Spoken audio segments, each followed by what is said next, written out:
bad behavior has become normalized at interscholastic athletic events, some fans seem angry. They lack civility toward one another. Some even get aggressive and unruly.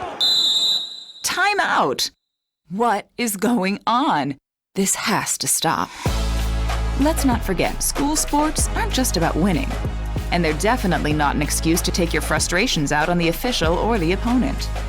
They're about teaching lessons like perseverance, respect, and empathy, so students can learn and grow as people, not just as players. We all have a role to play in setting a good example for our students and teaching them these important values. So fans, it's time to step up your game and behave positively at interscholastic athletic events in Idaho. This message presented by the IHSAA and the Idaho Athletic Administrators Association. May I offer you one of our finest selections? Delicious, rich in protein, and locally produced right here in Idaho. Excellent choice, sir. Satisfied dairy customer, aisle 10. Dad's home. I'm home. Did you get the good stuff?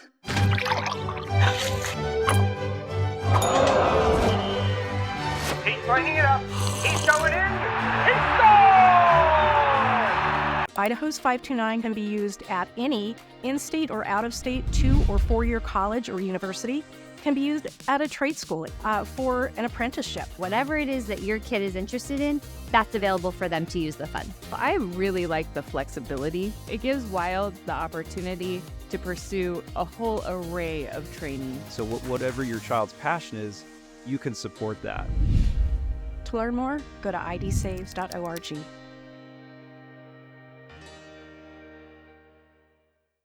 Vaping sucks you in quick, and the more you vape, the harder it is to quit. Not to mention all the chemicals and health problems. That's why thousands of teens are joining My Life, My Quit. Visit mylifemyquit.com or text Start My Quit to 36072.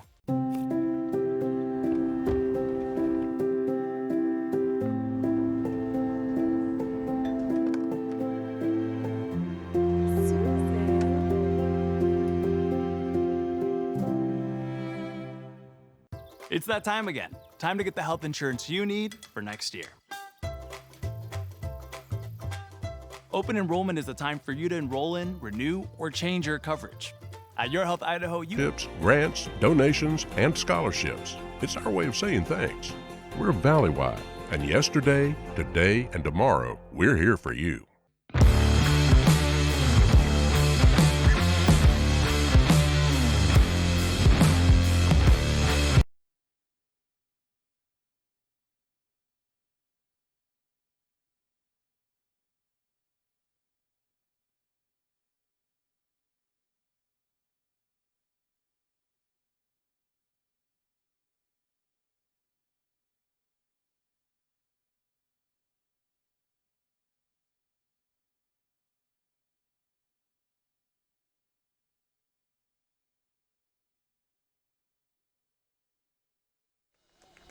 Well, good evening and welcome into this IdahoSports.com GameStreams production of the 2025 Idaho High School Football Playoffs on the NFHS Network. This postseason broadcast is presented by Project Filter, your local Toyota dealer, Your Health Idaho, Next Steps Idaho, Ideal, Idaho's College Savings Plan, the Idaho Bowl, Valleywide Cooperative, and the Idaho Office of Highway Safety. It is the State 1A quarterfinal round and a rematch from the regular season to boot. It is the number 6 seeded Wallace Miners with an overall record of 8-2 on the season, taking on the 3rd seeded Genesee Bulldogs.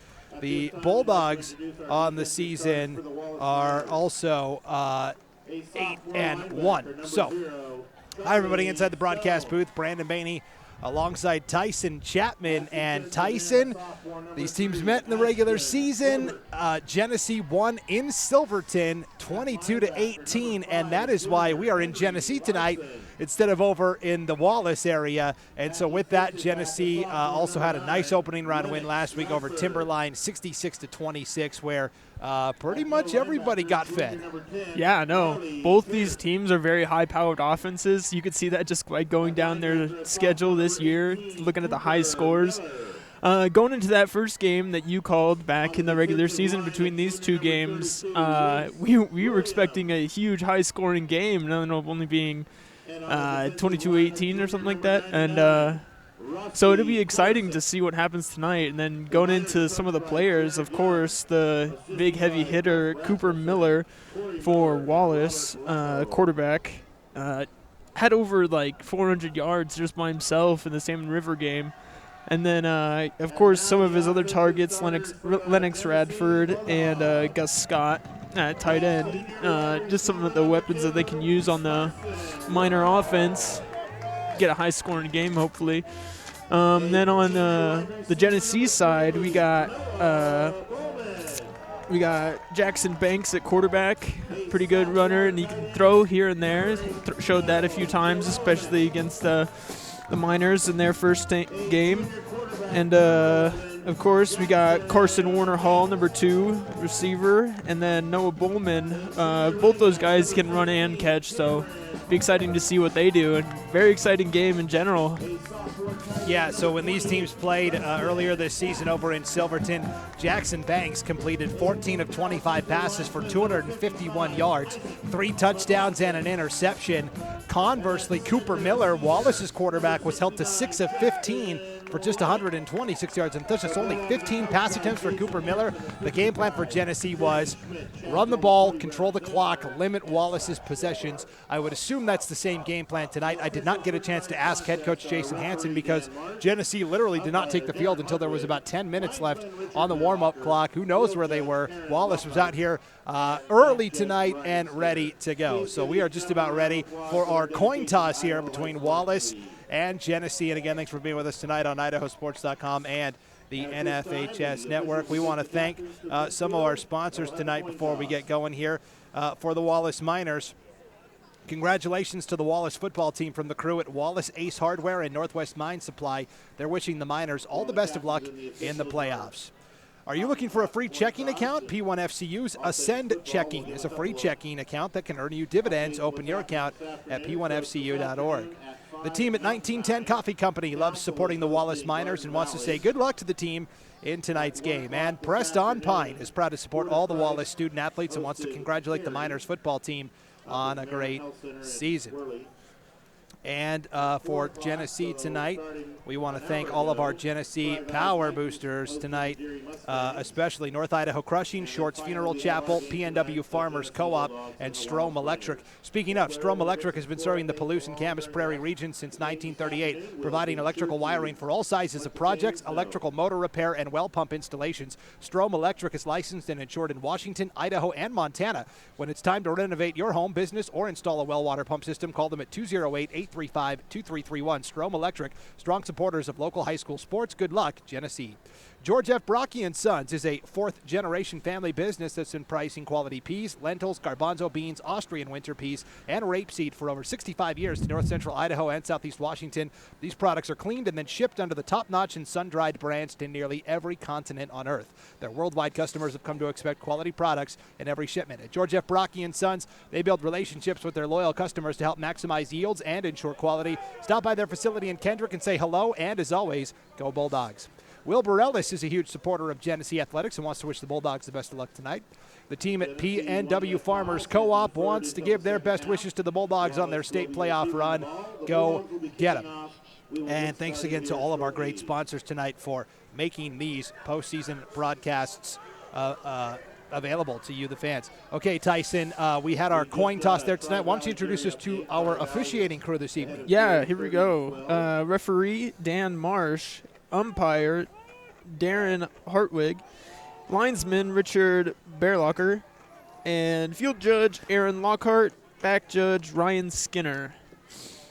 So those are the referees for tonight, the officials. And it looks like Genesee won the toss and will kick off here. Jackson Banks, the junior quarterback, linebacker, kicker, does it all. The ever-dangerous Lennox Radford back deep to return for the Miners. He took a kickoff back 94 yards for a touchdown last week in that 64-58 victory over Salmon River. So a rematch from the regular season, Genesee in the home blues, Wallace in the road whites. And Genesee this year, Tyson, has made a habit of doing a lot of onside kicks. Yeah, and that's pretty much the only thing I've heard of them doing is onside kicks or a weird sort of squib kick.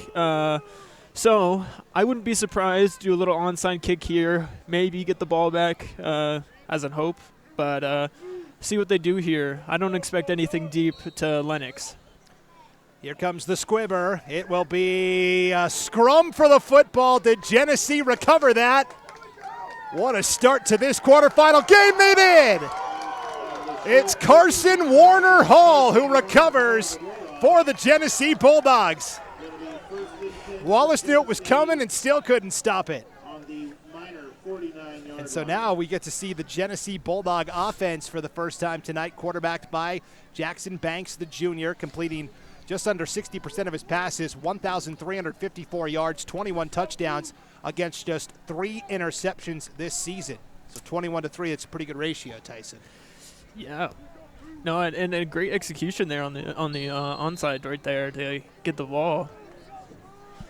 So it'll be 1st and 10 here for the Bulldogs with the ball right at the 49-yard line of Wallace.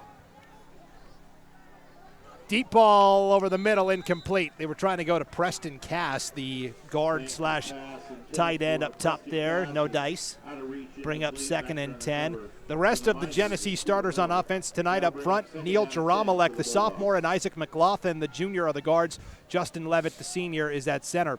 The wide receivers are juniors Noah Bowman and Conrad Subert, and the running backs are junior Cameron Holmes and senior Carson Warner Hall, along with Banks, the quarterback. Yeah, and a little surprising come out with a pass. And a deep shot, too. Yeah. So 2nd and 10 for the Bulldogs from the Wallace 49-yard line. Banks out of a shotgun. He's got Noah Bowman on his left hip. Bowman torched the Miners the first time they played. Those two hooked up for a 93-yard touchdown connection. Banks, option play, pitch to Bowman off the edge. Right side will get a couple. It's going to be 3rd and medium here for the Bulldogs. The Wallace Miners defense tonight. The defensive ends are sophomore Ashton Holbert and junior Reese Williams. Junior Rossi Korosik will play the nose. The linebackers are sophomore Charlie Stone and junior Hank Larson. And in the middle, the 100-tackle man, 116 and counting, junior Marley Pierce. And in the secondary, Lennox Radford, the sophomore, and Cooper Miller, the sophomore, anchor the secondary. So it ends up being a 7-yard run there for Bowman. It's going to bring up 3rd down and 3. They will go straight up with Banks on the quarterback keeper, and Banks should have enough for the 1st down. We'll see where they spot it at. Maybe you could have spotted him a little bit short now, Tyson. It's going to be 4th and 1. I thought he got enough. 4th and inches, really. Yeah, I thought he also got it, but looks like we're a little short here.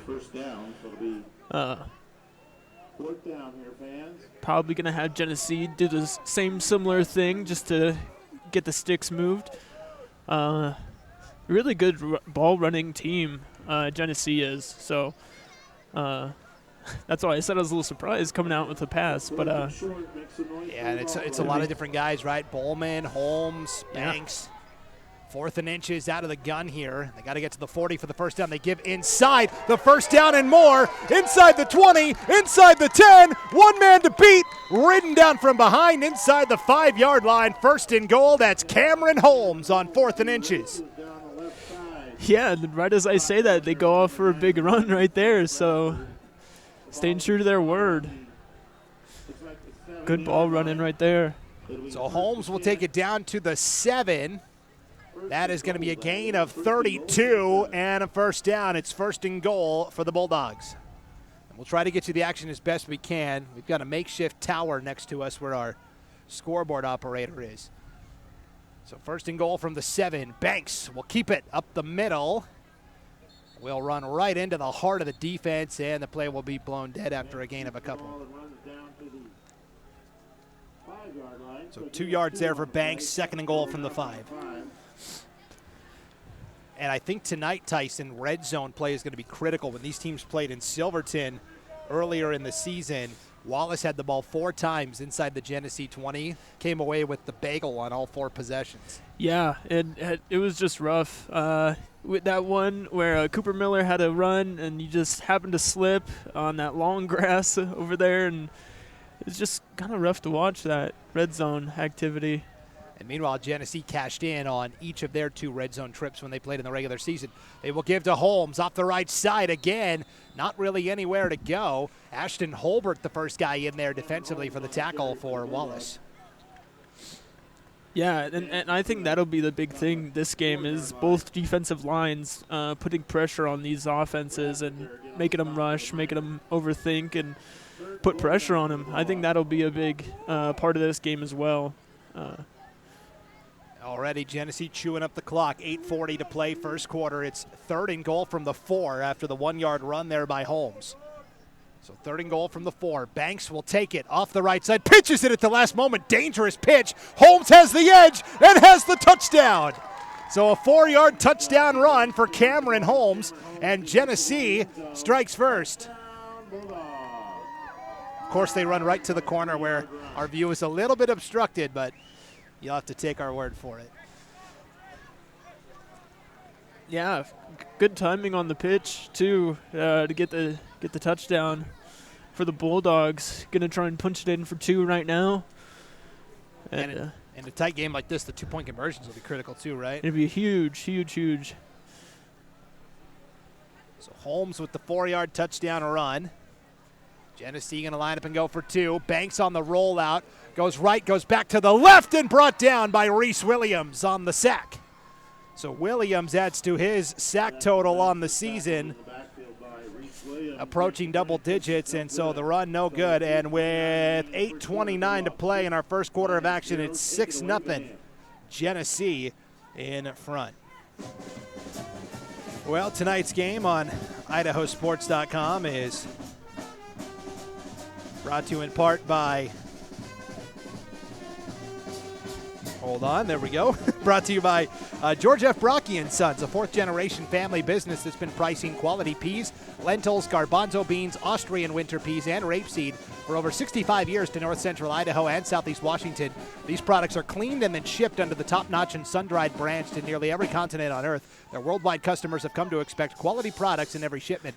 At George F. Brocky & Sons, they build relationships with their loyal customers to help maximize yields and ensure quality. Stop by their facility in Kendrick and say hello, and as always, go Bulldogs from George F. Brocky & Sons. So Genesee with an onside kick to start the game. They get the ball and they score the touchdown. You couldn't ask for a better start. No, yeah, exactly what they wanted, and they got it. So gonna maybe try and do it again here right now. We'll see if Jackson Banks can pull off another onside squibber here, as Wallace coughed it up on the opening kickoff of the game. This time it's a squibber, but from the opposite kicker, another dangerous one. This time Wallace is able to fall on top of it there. That was Blake Rose who fell on top of that. So 1st and 10 for the Miners, starting from their own 46-yard line. And now we get to see this Wallace offense for the first time tonight, headlined by the sensational sophomore Cooper Miller, completing 65% of his passes, 2,319 yards, 33 touchdowns to just 1 interception. That first pick of the season came last week. He's also run for 1,316 yards and 25 touchdowns on the season as well. A true dual threat. Wallace goes under center here on 1st and 10. They give up the middle, quick hitter. And on the carry for the Miners there, looked like it was Hank Larson, the junior. Gain of 2 there for Larson, actually gain of 3 to make it 2nd down and 7. The rest of the Wallace offense tonight, the offensive line, 3 juniors, Reese Williams and Rossi Korosik, the guards, Benjamin Lacko at center, Gus Scott, the 6'3 senior at tight end. The wide receivers are junior Hank Larson and sophomore Lennox Radford. And the running back and quarterback, both sophomores, Ashton Holbert and Cooper Miller. There's Miller delivering a broken tackle and a sprint down the sideline. 1 man to beat, cuts back inside, and we'll take this one all the way. Hank Larson, touchdown Wallace from 50 yards out. Yeah, now this is shaping up to the game we kind of expected. Quick, heavy-hitting offense right there, both teams. Miners coming out with a great pass and a great run by Larson to finish off the play. Absolutely excellent. Well, that lead didn't last long. No. And here is a crucial two-point conversion to get the lead for the Miners. Yeah, it could give them the upper hand. So a 3-yard run by Hank Larson and then a 50-yard touchdown pass to Hank Larson. He was our IdahoSports.com player of the game last Friday night. High snap, Miller finds his way in, though, for the two-point conversion. And an 8-6 advantage for Wallace. So Miller dials it up 50 yards to Larson. Really, Larson did a lot of that work, Tyson. Made, by my count, 3 different Genesee defenders miss. Yes, at least 3 defenders miss. And Hank the Tank putting in his work on offense. Yeah, showing it all right there. 7:45 to play first quarter, and it's an 8-6 lead for the Wallace Miners. Well, show your spirit and unleash your school colors with a debit MasterCard from P1FCU. Learn more at p1fcu.org. And pretty much you go to any community in North Idaho, there's going to be a P1FCU somewhere, and they are such a great local sponsor, not just for high school athletics, but just high schools in general, all sorts of activities. And so 8-6 lead for the Wallace Miners here, 7:45 to play in the opening quarter. And now we'll see Wallace kick off for the first time tonight. It'll be the big man, Rossi Korosik, to do the honors. And we'll see if Wallace wants to squib it or maybe boot it deep. Noah Bowman stands at his own 20-yard line awaiting the return. And you see why Genesee wants to control the clock and keep those possessions down. Wallace can score in the blink of an eye. Oh, yeah, definitely. And so that'll be a huge thing on offense, I think, is wasting a little bit more clock just to have the Miner offense not be on the field so much. So here's Korosik ready for the kick. It is a squibber. A big collision right at the 50-yard line. Nice job there by Justin Levitt, the senior. He's actually one of the Colton players, so there's, it's a co-op between Genesee and Colton High in Washington. Colton doesn't have enough players, so they co-op this year. And in fact, with major renovations being underway here at Genesee High School as soon as the season is over, all of their home games actually will be in Colton next year. So you'll have to go to Washington if you want to see the Genesee Bulldogs play next season. But right now we're in Genesee on a cold, frigid night. 1st and 10 for the Bulldogs from the 50. Banks on the option pitch again. Kind of a dangerous pitch, but Holmes gets it and has the edge. The 30, the 20, and finally ridden down inside the 15-yard line. Boy, those pitches have not been pretty, but Holmes is able to corral it again and take off.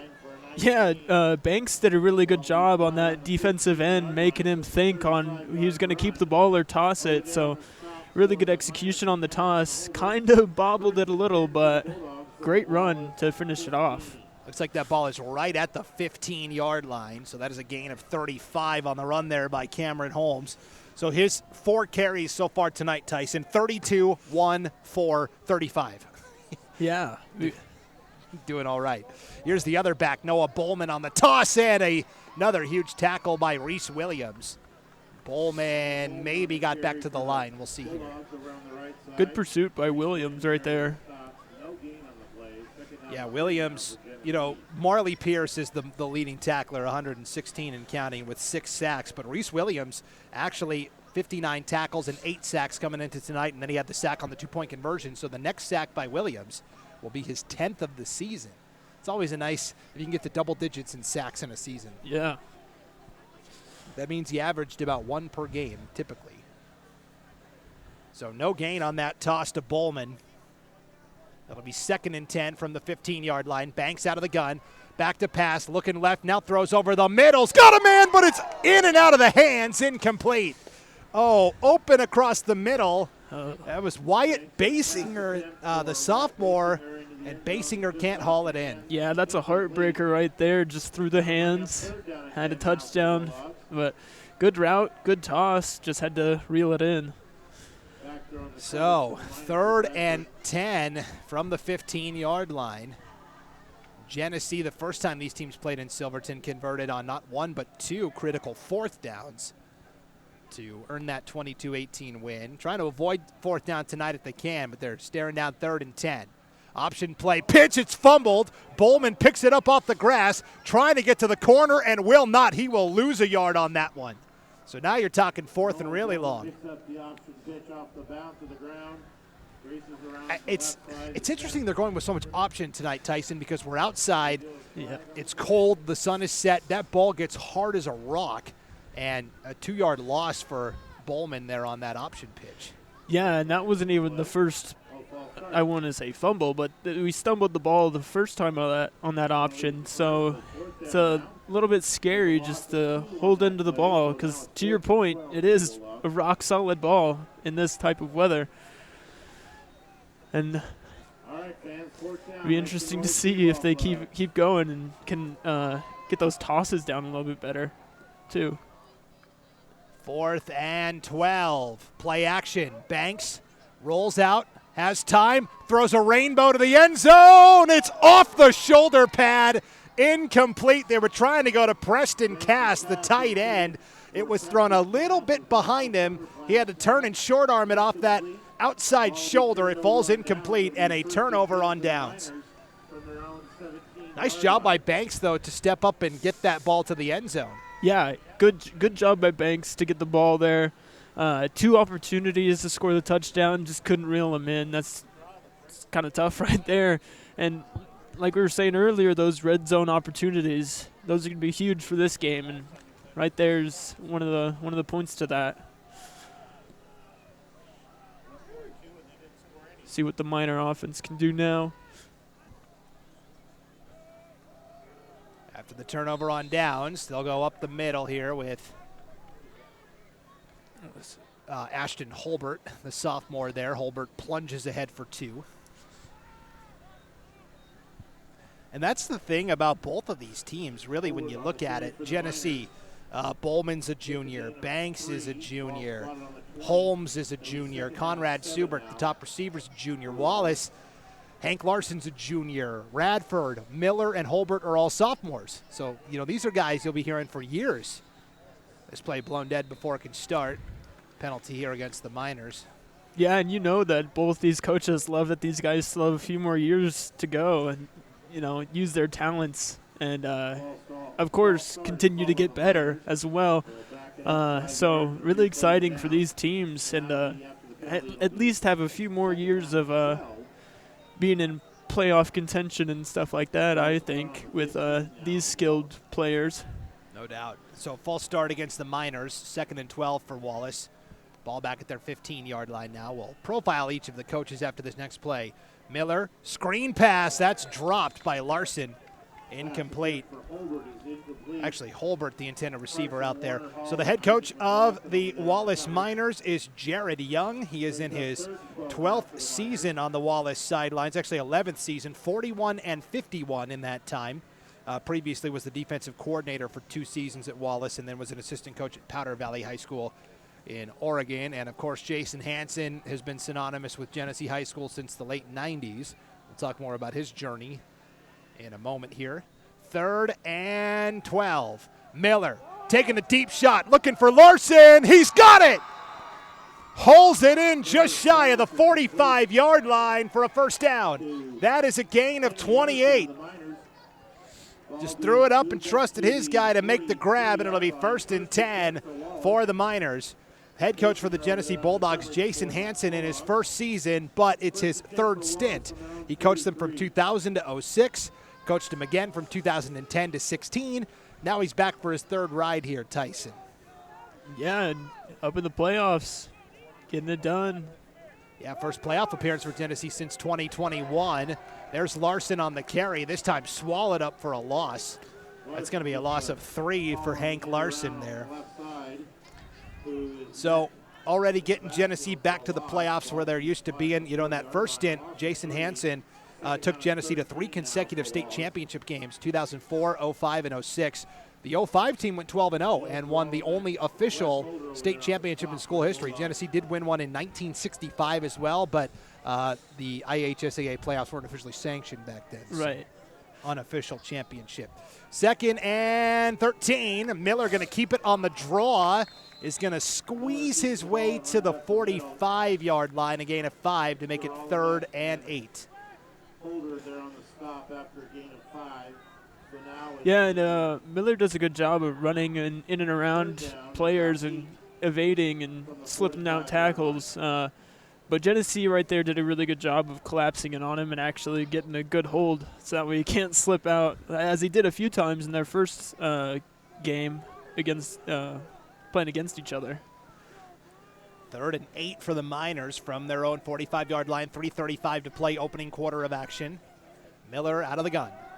Is going to sling it quickly on the out route. That's caught. Hank Larson for the first down, and again trying to evade the tackle, but finally Carson Warner Hall is able to bring him down at the Genesee 41-yard line. That is a gain of 9, and another first. Hank Larson just cannot be stopped right now. Yeah, no, he's got both of their first downs for them on this series on offense. So Hank's been doing it, and especially on the last run too, last series on offense. So whatever Hank's doing, it's working, and keep it going if you're the Miner offense. 3 catches for 67 yards and a touchdown so far tonight for Larson. Last week he had 11 catches for 317 yards and 2 scores. Up the middle this time, Holbert. And the bruising sophomore across the 40 to the 37-yard line. Gain of 4 to make it 2nd and 6. And that's what, I did have a chance to talk to Coach Young pregame for Wallace, and he said, we want to establish the run and stop their run. We were never really able to establish the run game in that first matchup with Genesee, and we were playing from behind early. And you'll see them go under center. You don't see that a lot in football anymore. I formation here. Miller will give to Holbert. Again has the first down to the 30. And maybe even the 29. Yeah, that's a gain of 8 and a first down. Yeah, the under center is not very common, but although the Miners did struggle a little bit when they were in that formation, the first time around playing these guys, they haven't had too much of a trouble, it looks like, besides a few blown-up plays, but good running so far. 2 minutes to play first quarter. I formation again. 1st and 10 from the Genesee 30. They give it to the fullback, Larson, this time. And Hank will squeeze out a couple to make it 2nd and 7. And now it's Wallace giving Genesee a little taste of their own medicine here. They're the ones chewing up the clock a little bit. Yeah, it is for sure. They are mimicking exactly what Genesee was doing to them last game, for sure. And also what their game plan is trying to be, I would assume, is wasting the clock. But Miners doing it for them. Well, they say imitation is the sincerest form of flattery. Yes. So 2nd and 8 here for the Miners. Ball is at the Genesee 28-yard line. Miller, QB sweep, looking for the edge. Stiff arm to the 25, still go on the 20. The 15 cuts back into the 10, and finally will be lassoed down at the 5-yard line. Justin Levitt makes the tackle from behind, but it'll be 1st and goal here for the Miners. They'll mark him down officially at the 6. Yeah, and like I was saying a little bit earlier, Miller just has a way of moving around defenders and finding his way to get some yards, and right there, showing how it's done. 22-yard gain for Miller there. 1st and goal from the 6 now for the Miners. You'll have to excuse the light pole in front of us here. Everything is kind of, it's like a construction site here at Genesee's field, undergoing major renovations. Once the season is over, it's going to take them about a year to get everything squared away here. 1-yard gain for Larson there to the 5, where it'll be 2nd and goal.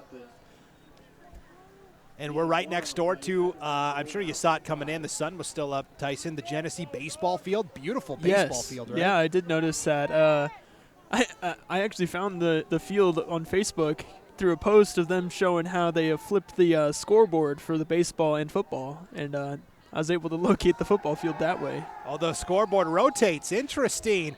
What a juggling catch for the touchdown. Oh, my goodness. A 5-yard touchdown, and every inch of the vertical leap hauled in there by Lennox Radford for 6. Wow. I did not think he was going to pull that thing in, but he just kept reaching up for that ball and able to reel it in. That's a really nice catch there by Lennox Radford. Really impressive right there. Lennox Radford, sophomore, his freshman year was at Coeur d'Alene High School, the big 6A school there. He was on the JV basketball team as a freshman. You see why with the hops and the elevation. Yeah, going up like it's a rebound. Oh, my gosh. 6 seconds to play here in the first quarter. Wallace going to line up and go for two. Miller floats it, end zone, hauled in for the two-point conversion. And the extra point attempt is good. And I think that was Gus Scott, the tight end, who hauled that one in. Yes, yeah. So Gus Scott hauls that in, but Radford, the vertical leap to get that 5-yard touchdown reception. And so with 6 seconds to play in the first quarter, it is now 16-6. Wallace, and a 2-score lead early in this game, which is critical. Yeah, I think Radford heard me talk about the scoreboard and wanted to make a change to it. So that's right. I think great play right there. Really impressive. 5-yard touchdown run, or 5-yard touchdown pass from Miller to Radford. That's what it'll say in the box score, but that was an incredible catch. Jumped as high as he could to snare that one. And really, you're seeing the confidence from Miller, just throwing the ball to a spot and trusting his guy's going to be there. Yes. Yeah, he does look very confident coming out and don't have to deal with a wet field or a long grass field or anything like that. Nothing too crazy, so people have their feet underneath them, which helps as well. But confidence is key, and Miller's showing that. Here comes the kickoff from Rossi Korosik. Another squibber. It's past Jackson Banks. He is able to fall on it back at the 41-yard line where it'll be 1st and 10 for Genesee. The team at 1910 Coffee Company loves supporting the Wallace Miners and wants to say good luck to the team in tonight's game. A 16-6 lead for the Miners with 5 seconds to play in our first quarter of action. Winner of this game moves on to the semifinals. Wallace has not been to the semifinals since 2011. And the last time Genesee was in the state semifinals was back in 2017. 5 semifinal appearances in Genesee history with 1 championship. 6 semifinal appearances for Wallace, no championships in school history. This should be the final play of the first quarter, barring a penalty or an incomplete pass. Warner Hall in motion. He slips and falls down. Banks going deep down the middle, looking for Bowman, overshoots him, and that will take us to the end of one. After a period of play, Wallace 16, Genesee 6, and Jackson Banks is 0 for 4 passing here in the early going tonight as the Bulldogs have looked just a little off this evening.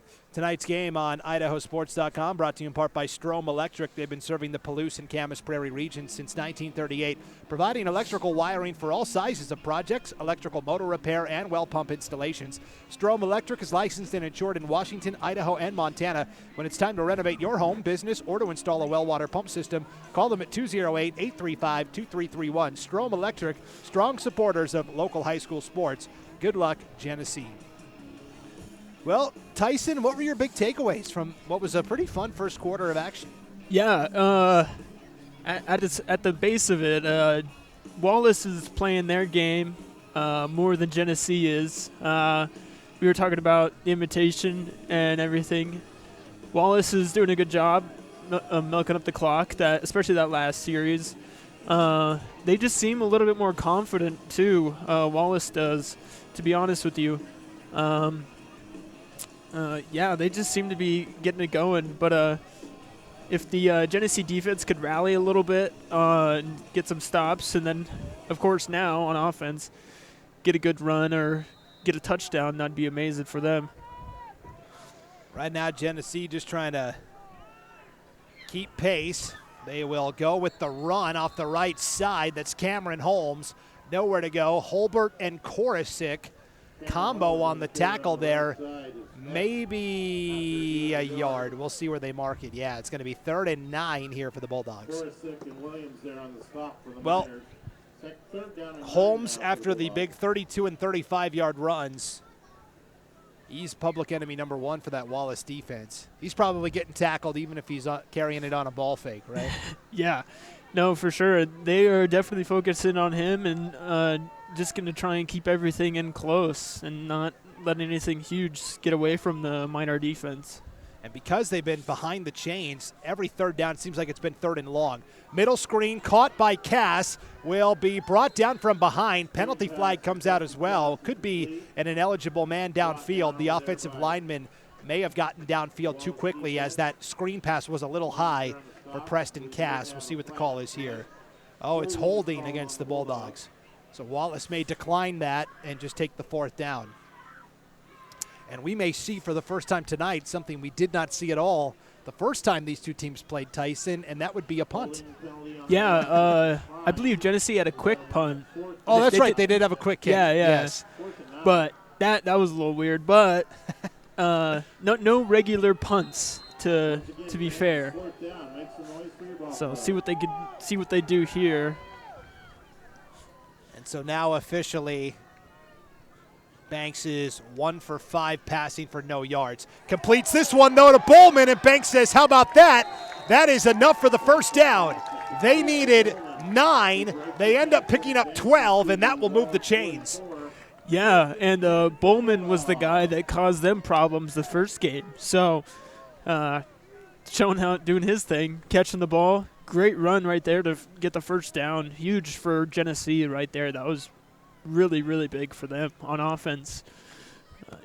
Now continuing going down the field and hopefully get a touchdown on this drive.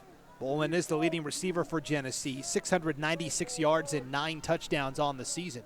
First and 10 for the Bulldogs from the Wallace 49-yard line. Play action, Banks deep ball, has a man wide open. It's Bowman again, inside the 15 and down to the 14-yard line. That is a gain of 30 and a first down.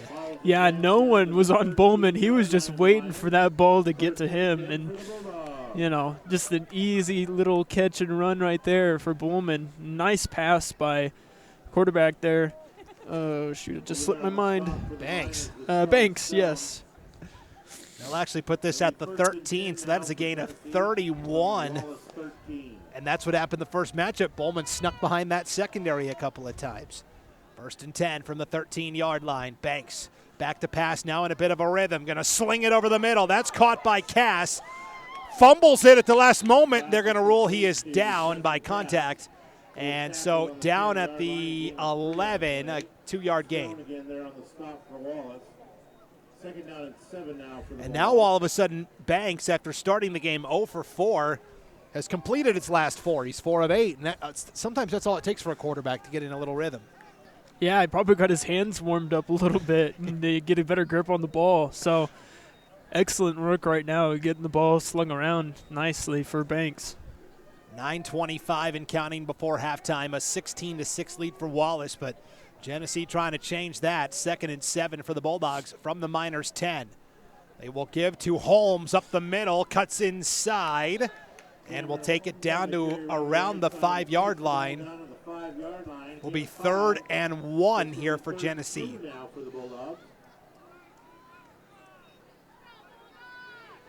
So down to the 5, a 5-yard run there for Cameron Holmes.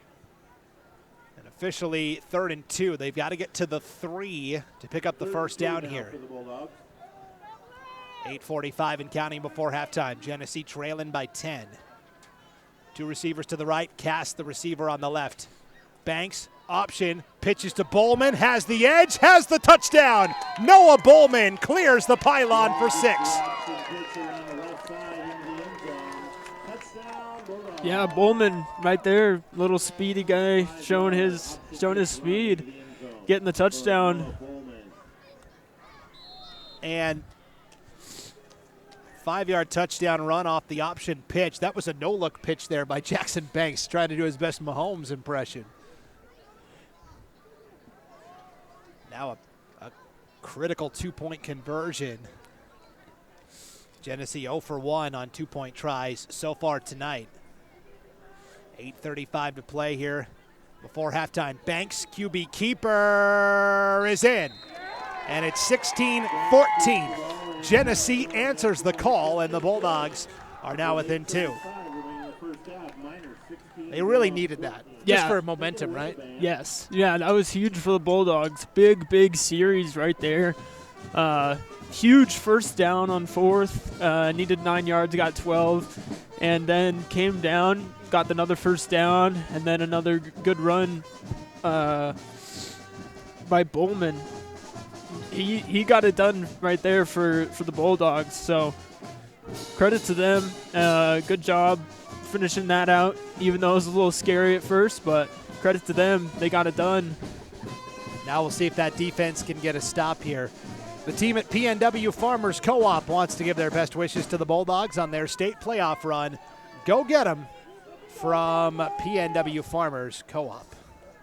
And Wilbur Ellis is a huge supporter of Genesee Athletics and wants to wish the Bulldogs the best of luck tonight.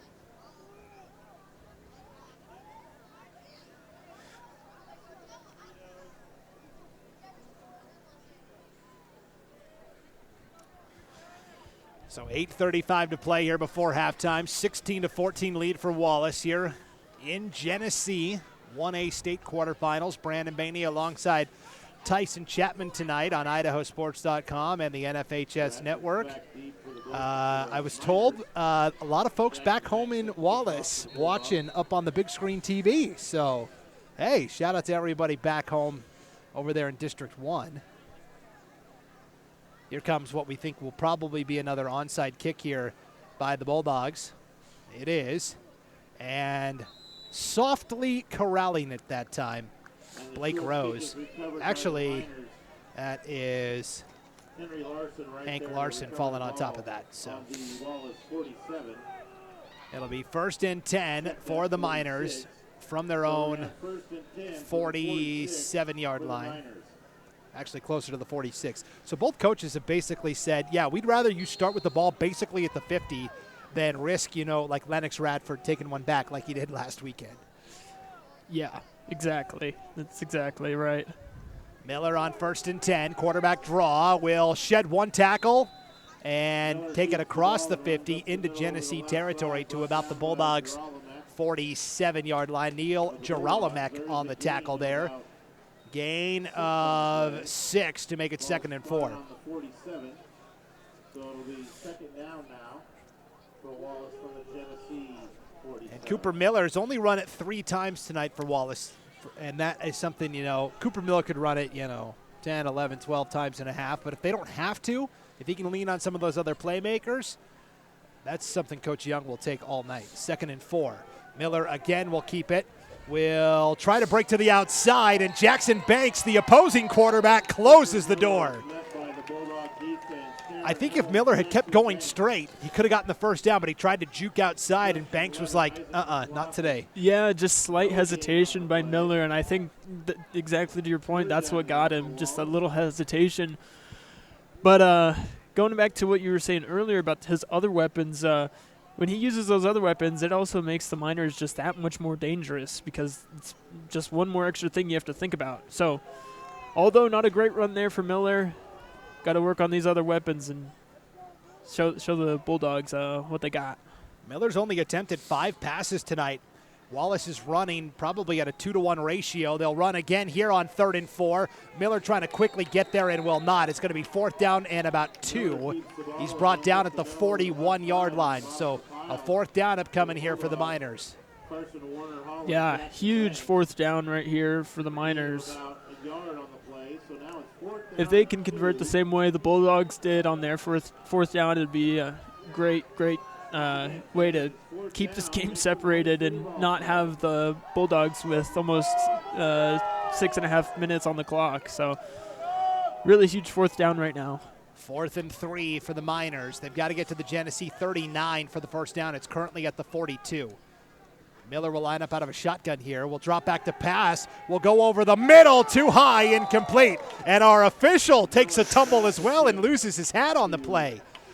They were trying to go to Lennox Radford, maybe try to duplicate that jump ball in the end zone. A little too high, incomplete, and a turnover on downs. And now Genesee's got a really prime opportunity here, Tyson, to pull off the old 2-for-1, where they could take up a lot of the clock here before halftime and score. And then remember, Genesee gets the ball to start the second half because Wallace couldn't field that onside kick to start the contest. And so, boy, if Genesee could go 2 for 1, they'd be right back in control of this game. Yeah, this is huge for them right now. And it'd be back to the onside kick. They have that, have the ball right now or whatever. Waste all this time, score a touchdown, and then score again. What can stop them besides the Miner defense? 1st and 10 for the Bulldogs from their own 46-yard line. Banks out of the gun. Will give on an inside counter. This is a nice run by Cameron Holmes to the 40, the 35, the stiff arm, the 30, and finally brought down at the Wallace 27-yard line. That is a gain of 27 and a first down.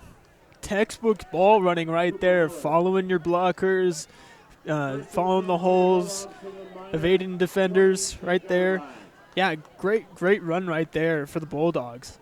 So 1st and 10 for Genesee. Ball is at the Wallace 27-yard line following that 27-yard run. And Genesee with a little downhill momentum here. 5:40 and counting before halftime, trailing 16-14. But trying to change that. They've got Warner Hall in motion. They'll give it to him on the fly sweep. Looking for the edge. Gets a block from McLaughlin, but Marley Pierce hangs with it and makes the stop for no gain. That's a bad man roaming out there at middle linebacker for the Miners, Marley Pierce. Yeah, that was just all business right there, not making sure that there was nothing going on the outside, and just great defensive effort right there to hold on and make sure the carrier's down. So Warner Hall loses a yard on that one. 2nd and 11 for the Bulldogs. Ball back at their own 28-yard line here. And again, this game kind of mirroring the first one, although, a 22-16 final, we're close to, surpassing that point total here in one half. 4:45 to play before halftime, 2nd and 11. Deep drop here. This is a throw by Banks to Bowman on the post, and he's in for the touchdown. From 28 yards out, Genesee back in front. And that was just a dime right into his hands for Bowman. Just a great ball for Banks. Right in his hands. Easy catch, easy run, nice touchdown, and exactly what the Bulldogs wanted. Touchdown right almost at the end of the half. So really good play right there for the Bulldogs. He seems to totally flip the switch. Wallace is the team that came out firing early in the pass game and was hitting all the big passes. They've kind of gone very conservative since. Genesee was a team that couldn't get anything going in the pass game early, and boy, now it seems like Banks can't miss. Yeah, just flipping the script, and now it's flipped on its head, the game. 2-point conversion here to try and go up by 6. Banks will send 2 receivers to the right. The running back is on the right side as well. Banks on the rollout, throws to the corner, caught for the 2-point conversion. I thought initially Cameron Holmes, but it was the secondary receiver on the play, Wyatt Basinger, with the 2-point conversion grab. So Banks to Basinger on the 2-point conversion, but more importantly, Banks on a 28-yard touchdown pass to Bowman. And it's Genesee in front by 6 now, 22-16 with 4:38 to play here before halftime. Yeah. Oh, go ahead. No, I think that's exactly what a Genesee wanted to pull off right there. Not a whole lot of time, but still enough time that the Miners could probably pull off 6 points. But faith in your defense as the Bulldogs. And I think, 4 minutes, 30 seconds, they can hold them off. That'd be ideal for the Bulldogs. And, of course, we need the Miners here to score a touchdown, make this game a little bit more exciting than it already is. Show your spirit and unleash your school colors with a debit MasterCard from P1FCU. Learn more at p1fcu.org. And Preston Pine is proud to support all the Wallace student athletes and wants to congratulate the Miners football team on such a great season. Wallace last year finished 8-2, and their season ended in this round, the quarterfinal round. They had to go play Cary last year in the state semifinal or state quarterfinals. Avoiding the Panthers this year, but boy, they've got their hands full with the Bulldogs. Genesee says, we're just happy to be in the playoffs. They hadn't been in there since 2021. Squib kick, falling on, boy. Again, very interesting, but ultimately Aiden Murray, the freshman, is able to fall on top of it. It'll be 1st and 10. 1st and 10 for Wallace with the ball at their own 49-yard line. And there's plenty of time on the clock here. 4:36 to play before halftime if you're Wallace. No need to panic. You know, they have almost gone away from the passing game, though. And so I'll be interested to see if they try and mix it in a little more here. I would imagine they're going to throw it in a little, hopefully. They go with that I formation here. Miller under center. Will give to the deep back. This is a new tailback in there. Gain of a yard. And that is Reese Williams, the offensive guard, now moonlighting at running back, and the new replacement for him on the offensive line. Gonna have to check and see who that other guard is. Lacko's still out there and Korosik. We know that. I think Aiden Murray is in there on the offensive line. We'll have to double check that. So Miller now on 2nd down and 9 will take it straight up the middle. Cooper Miller is going to be right at the marker. We'll see if he gets it. Yeah, you're going to be a little bit short. So we'll give Miller 8 on the play to make it 3rd and 1. So, yeah, Aiden Murray had come in to play offensive guard. They had put Reese Williams from guard as kind of a big running back there in the backfield. And, I mean, he is a big back. Williams 6'3", 205. But now Williams back on the offensive line at his usual guard spot. And Holbert, the deep back in the I formation here on 3rd and 1. Miller will give to the fullback. Hank Larson has the first down to the Genesee 39-yard line, picks up 3 to move the chains. Well, off to Larson, right up the middle. We're down to 3:19 to play here before halftime. A 22-16 lead for Genesee. 10 for Wallace from the Genesee 39. Can the Miners mount a last-minute drive here before halftime, potentially tie this game up? And again, passed along to us here, Tyson. We're live on the big screen at the Inland Lounge Bar in Wallace. Thanks for having us on the big screen tonight, folks. There's a pass complete. Quick little out route to Hank Larson. Larson will have the reception to the, looks like the 33-yard line, gain of 6 to make it 2nd and 4. So how cool is that? The folks back at the Inland Bar and Lounge in Wallace watching the game on the big screen tonight. Yeah, my first feature on the big screen, so over there in Wallace. That's awesome. Meanwhile, Hank Larson gets 6 to make it 2nd and a very short 4. Cooper Miller out of the gun. Back to pass, has time, going to take a deep shot, looking for Radford. Incomplete. Radford had turned to the inside. Miller threw that to the outside, incomplete. Over there on the coverage for the Bulldogs was Noah Bowman. That'll bring up 3rd down and 4 now for a while. Yeah, that would have been big right there. Hard to say if it would have actually worked, you know, if he got his shoulders right or whatever, but Lennox Radford is a scary receiver to guard out there, especially when Miller's tossing him the ball. You kind of, Miller, he throws such a good deep ball. Honestly, Banks does too. You kind of hold your breath when both of these quarterbacks dial up a deep ball. Yeah, for sure. 3rd and 4 now for the Miners. 2:11 to play here before halftime, trailing by 6. Hard count, high snap. Miller picks it up off the bounce, still has a chance to make a play. Will just try and run for what he can, and almost gets back to the original line of scrimmage. Sometimes that oblong-shaped football takes a bounce your way, and after the high snap, it goes right back into the breadbasket for Miller, and it's only a loss of a yard. Incredibly.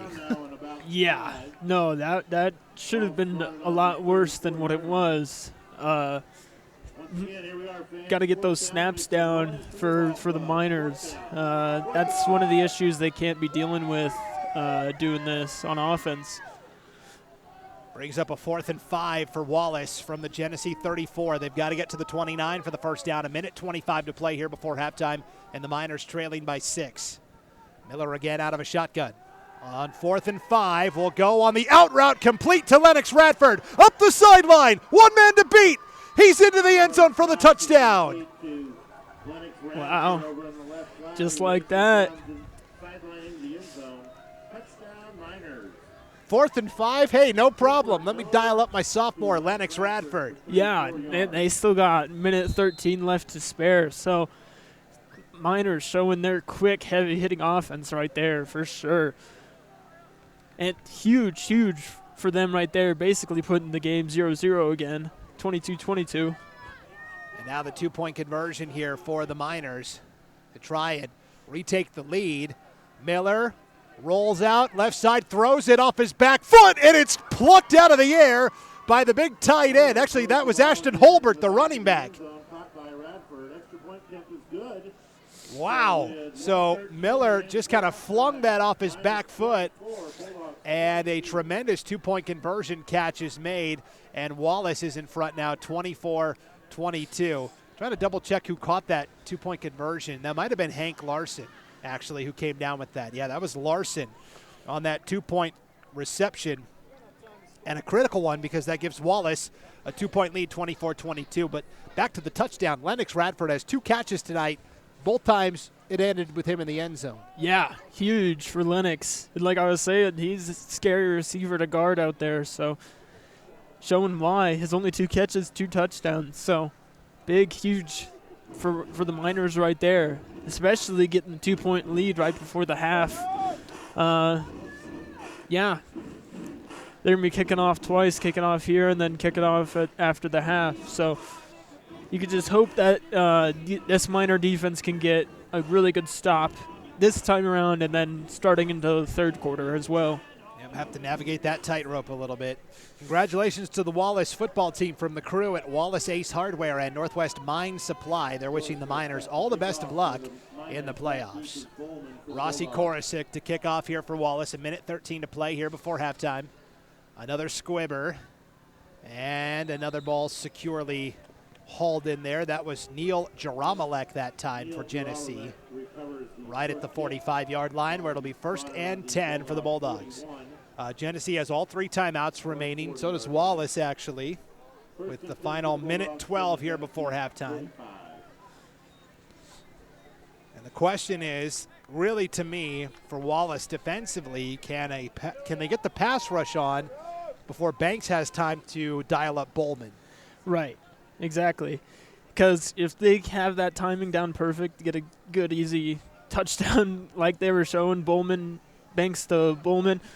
So, yeah, huge for the defensive line on Wallace to put pressure, and then also the cornerbacks and defensive backs to guard up. Because you figure Genesee's probably just going to go to the pass late in the second quarter. There's Bowman again. He'll take it to the distance, all the way to the end zone. 55-yard touchdown. Well, wow. Genesee heard what we were saying, Tyson. Yeah, they definitely did. Banks to Bowman, 1 play, 55 yards, and the Bulldogs back in front. Yeah, and exactly what we were saying. There was not a whole lot of pressure on Banks, and Bowman just really good job of pulling that ball in. I did not think that was going to be a catch, to be honest with you, but Bowman finding a way to get the ball, and of course, score the touchdown. Huge play right there for Genesee to get the lead back. Yeah, that actually was fairly tight coverage, but Bowman was able to snag it and then outrun the defender the rest of the way. So, 2-point conversion. Pitch it to Holmes, and Cameron Holmes is in for the 2-point conversion. And Genesee back in front, 30-24, up by 6 with 1:02 to play here before. See, this is what I was envisioning the first time these two teams played in Silverton, a shootout, back and forth. Exactly, yeah, because we were talking about how fast the Miners scored, but Genesee cutting that clean, like in half. I don't even know what it was, but less than 30 seconds of offense on the clock, score a touchdown. Just crazy right here, and really great shootout we got going on right now before the half. 11 seconds came off the clock. Oh, 11's not even, yeah, wow, that's insane. Yeah. I mean, we've already surpassed in one half, 30-24 Genesee, what we did the entire game. Yes, exactly. In the regular season, that 22-18 win for the Bulldogs. Is definitely what we envisioned for this game. we know we had some pretty rainy weather this week, but earlier this week, our fabulous paint crew, who consisted of a whole bunch of Bulldog moms, let's give them a shout out. Joanne, Carrie, Mariana, Melissa, Jalen, Joanne. Thank you, ladies, for all your hard work on getting our field painted as best we could before the rain hit. We really appreciate it. Thank you. Now, I'm probably going to guess that Genesee's going to do the onside and hopefully try and get the ball back. That's their hopes. And just continue to probably put this ball down the Miners' throat like they've been doing. And, of course, Bowman, the big guy, that's been doing it for them. A little fake right there, a little trickery for the Miners. Yeah, they've been faking. You know, Banks has been kicking off sometimes. Sometimes it's been Braxton Chapman, the sophomore. This time it's Banks, little pooch kick. That'll go out of bounds for an illegal procedure penalty.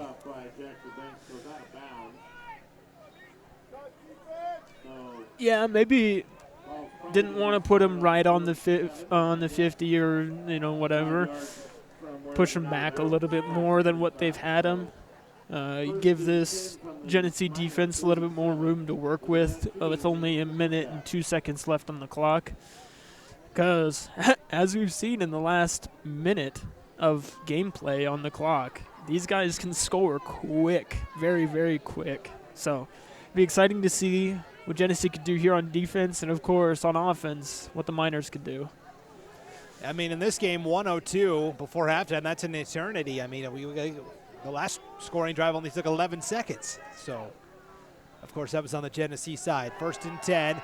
Miller back to pass from his own 46. Now will take off and run. Will slip the first tackle across the 50, the 45, and scoots his way out of bounds along that Genesee sideline. Jackson Banks is the one who chased him down. The two QBs have been going at it tonight. Banks is kind of the middle linebacker. Miller's more of a defensive back, but they've both been playing both ways, and that is enough for the first down.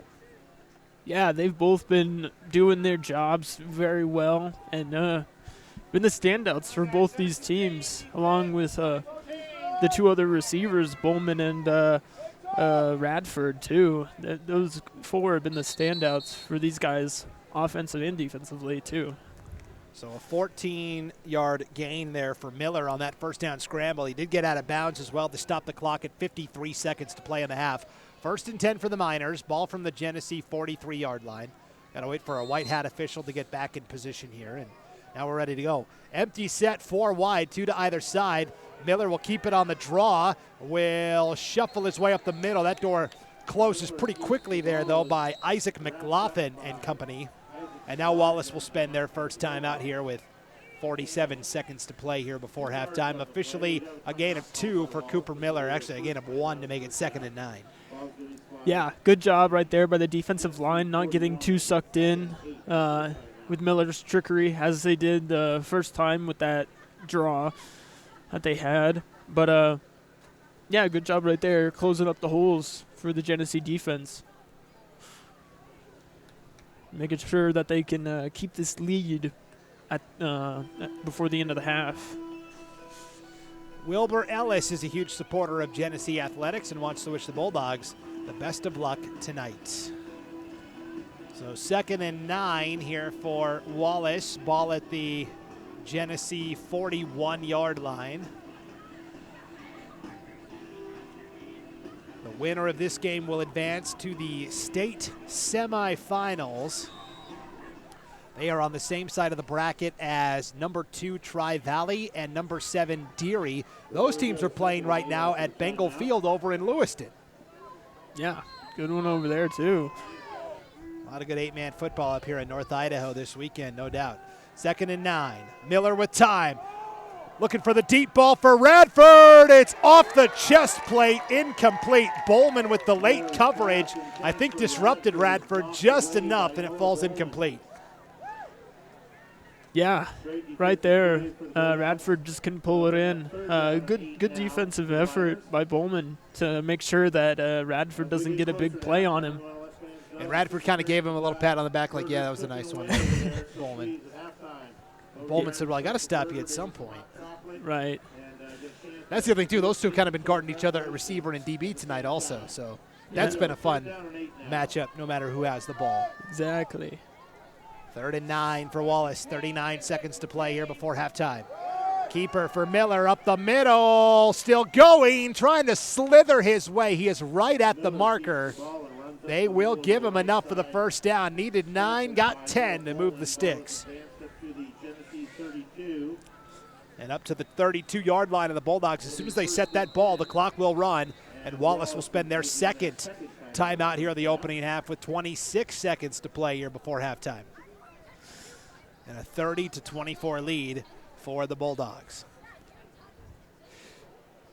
A cool, chilly night here in Genesee. And the goal always, Tyson, for no matter where you're at, East Idaho, central part of the state, North Idaho, if you get to the semifinals, typically then you get to move indoors, right? Kibbe Dome in Moscow or the ICCU Dome down in Pocatello.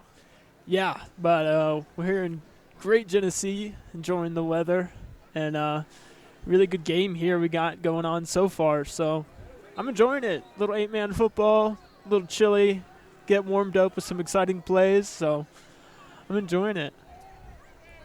26 seconds to go here before halftime. 1 timeout remaining for Wallace. Genesee still with all 3 timeouts.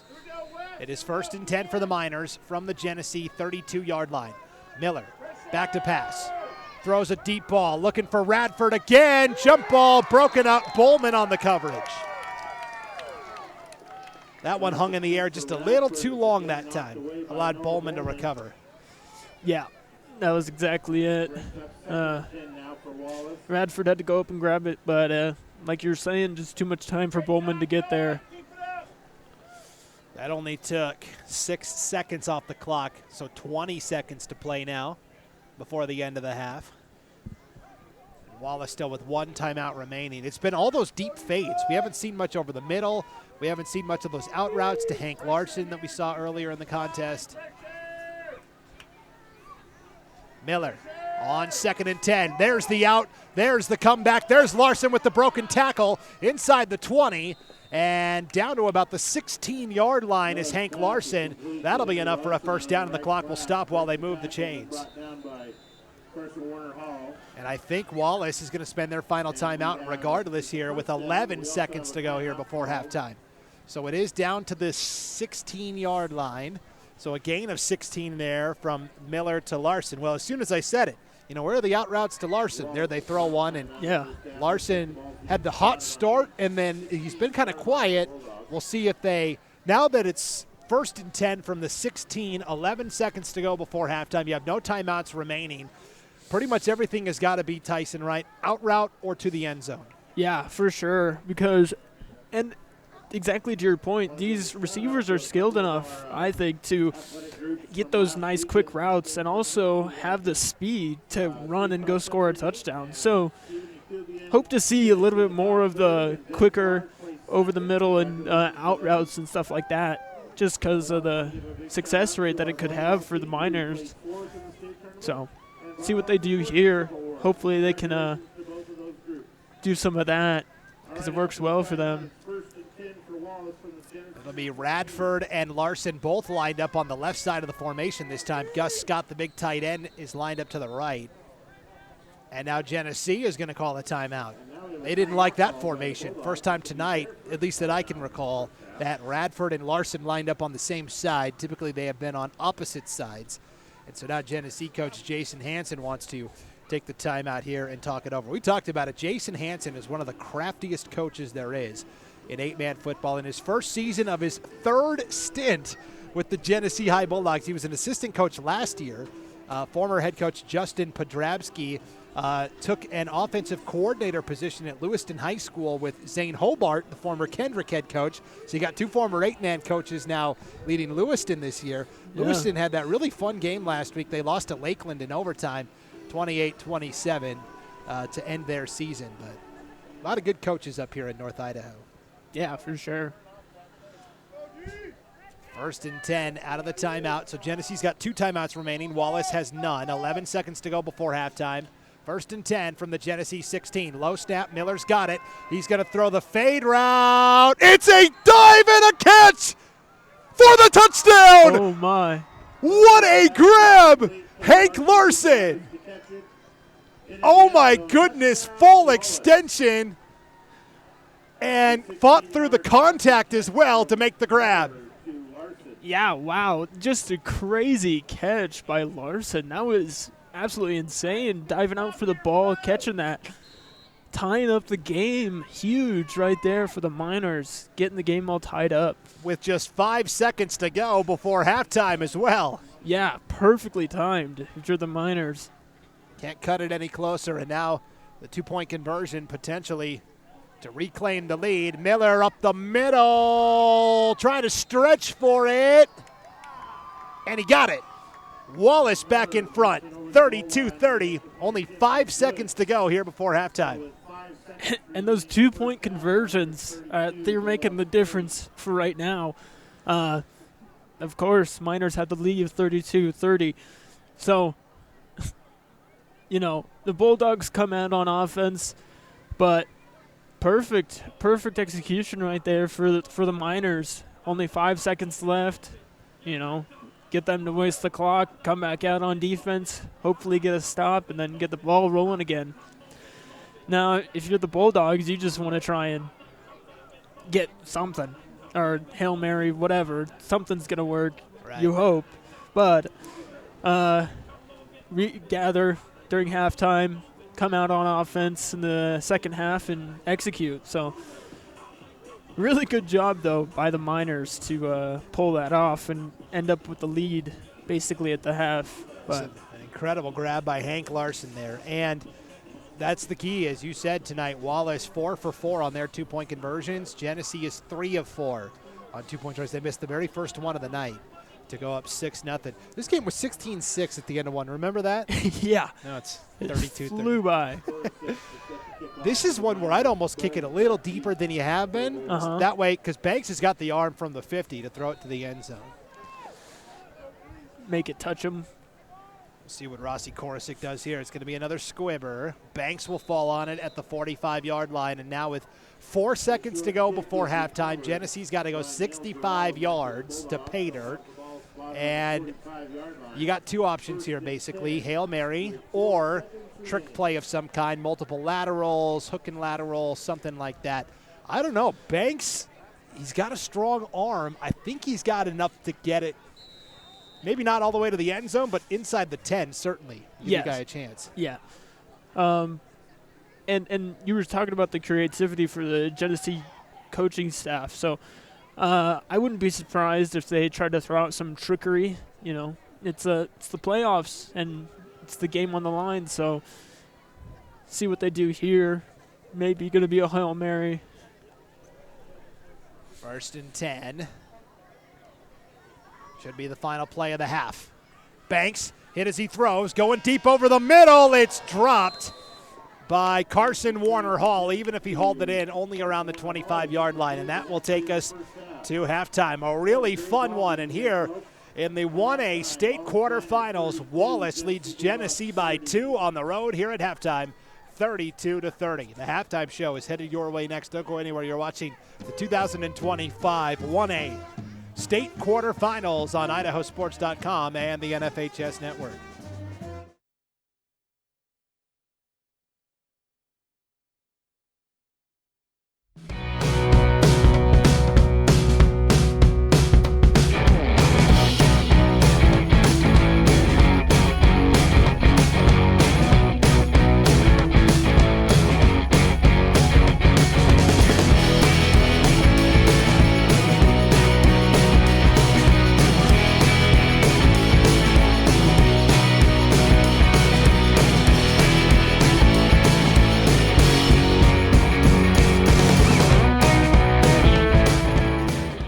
So, what's next? Your path doesn't have to look like theirs. You can do this, or this, or this. Check out in-demand jobs in Idaho and get up to $8,000 to find your thing. Dear crew, with an adult-sized third row, everyone's welcome. Slip in, stretch out, and let's go. Toyota, let's go places. It's that time again. Time to get the health insurance you need for next year. Open enrollment is the time for you to enroll in, renew, or change your coverage. At Your Health Idaho, you can save money with a tax credit on the plan that's best for you and your family. Don't wait. Open enrollment ends December 15th. More coverage, less cost. Only at yourhealthidaho.org. Enroll by December 15th. Il me semble que ce matin le soleil peine à colorer le ciel. Voudrais prolonger les vacances. Idaho's 529 can be used at any in-state or out-of-state 2- or 4-year college or university. Can be used at a trade school for an apprenticeship. Whatever it is that your kid is interested in, that's available for them to use the fund. I really like the flexibility. It gives Wild the opportunity to pursue a whole array of training. So whatever your child's passion is, you can support that. To learn more, go to idsaves.org.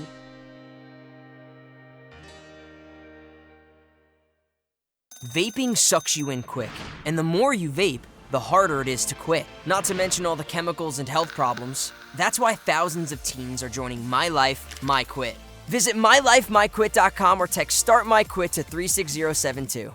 At Valleywide Cooperative, we're here when you need us. For 100 years, we have been here to help you with food, fuel, and good old-fashioned advice. And for us, serving is more than a job, it's a way of life, which is why we pour so much into the communities around us. We've employed hundreds of your neighbors. We take pride in that, and in giving back millions in sponsorships, grants, donations, and scholarships. It's our way of saying thanks.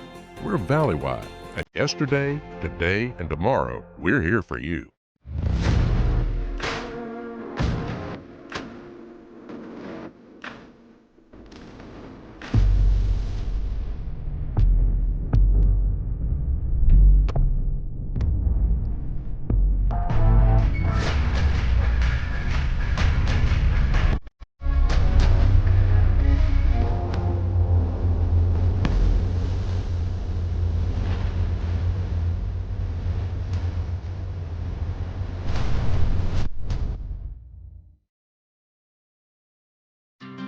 Dear Friday, we've got power tailgates to power game days and a trailer backup guide that's the champ of the ramp.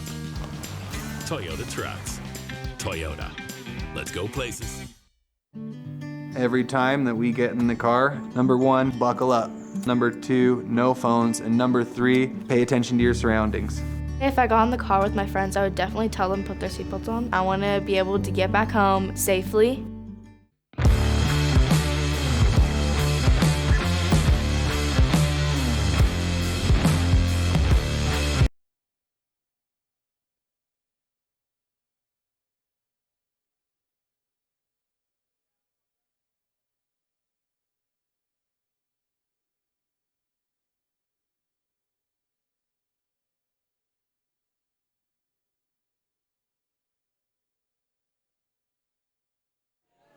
It is halftime here in Genesee. Brandon Baney alongside Tyson Chapman on IdahoSports.com, and a really fun one here at the halftime break. 1A state quarterfinals. Wallace with a narrow 32-30 lead over Genesee. Genesee came out and kind of had the first punch of the game, right? They had that onside kick to start that they recovered off the Wallace muff. They march it down the field and score 6-0, but Wallace answered the call. They go up 2 scores, 16-6. Genesee settles in. And then from there, the two sides have just traded blows. Yeah, and exactly to the point of their seasons. High-scoring teams, as I've said already a lot tonight, but showing exactly why. Just in the second quarter alone, Genesee with an 11-second offensive run for this catch and run for the touchdown. And then less than a minute also for the Miners right before that, scoring a touchdown.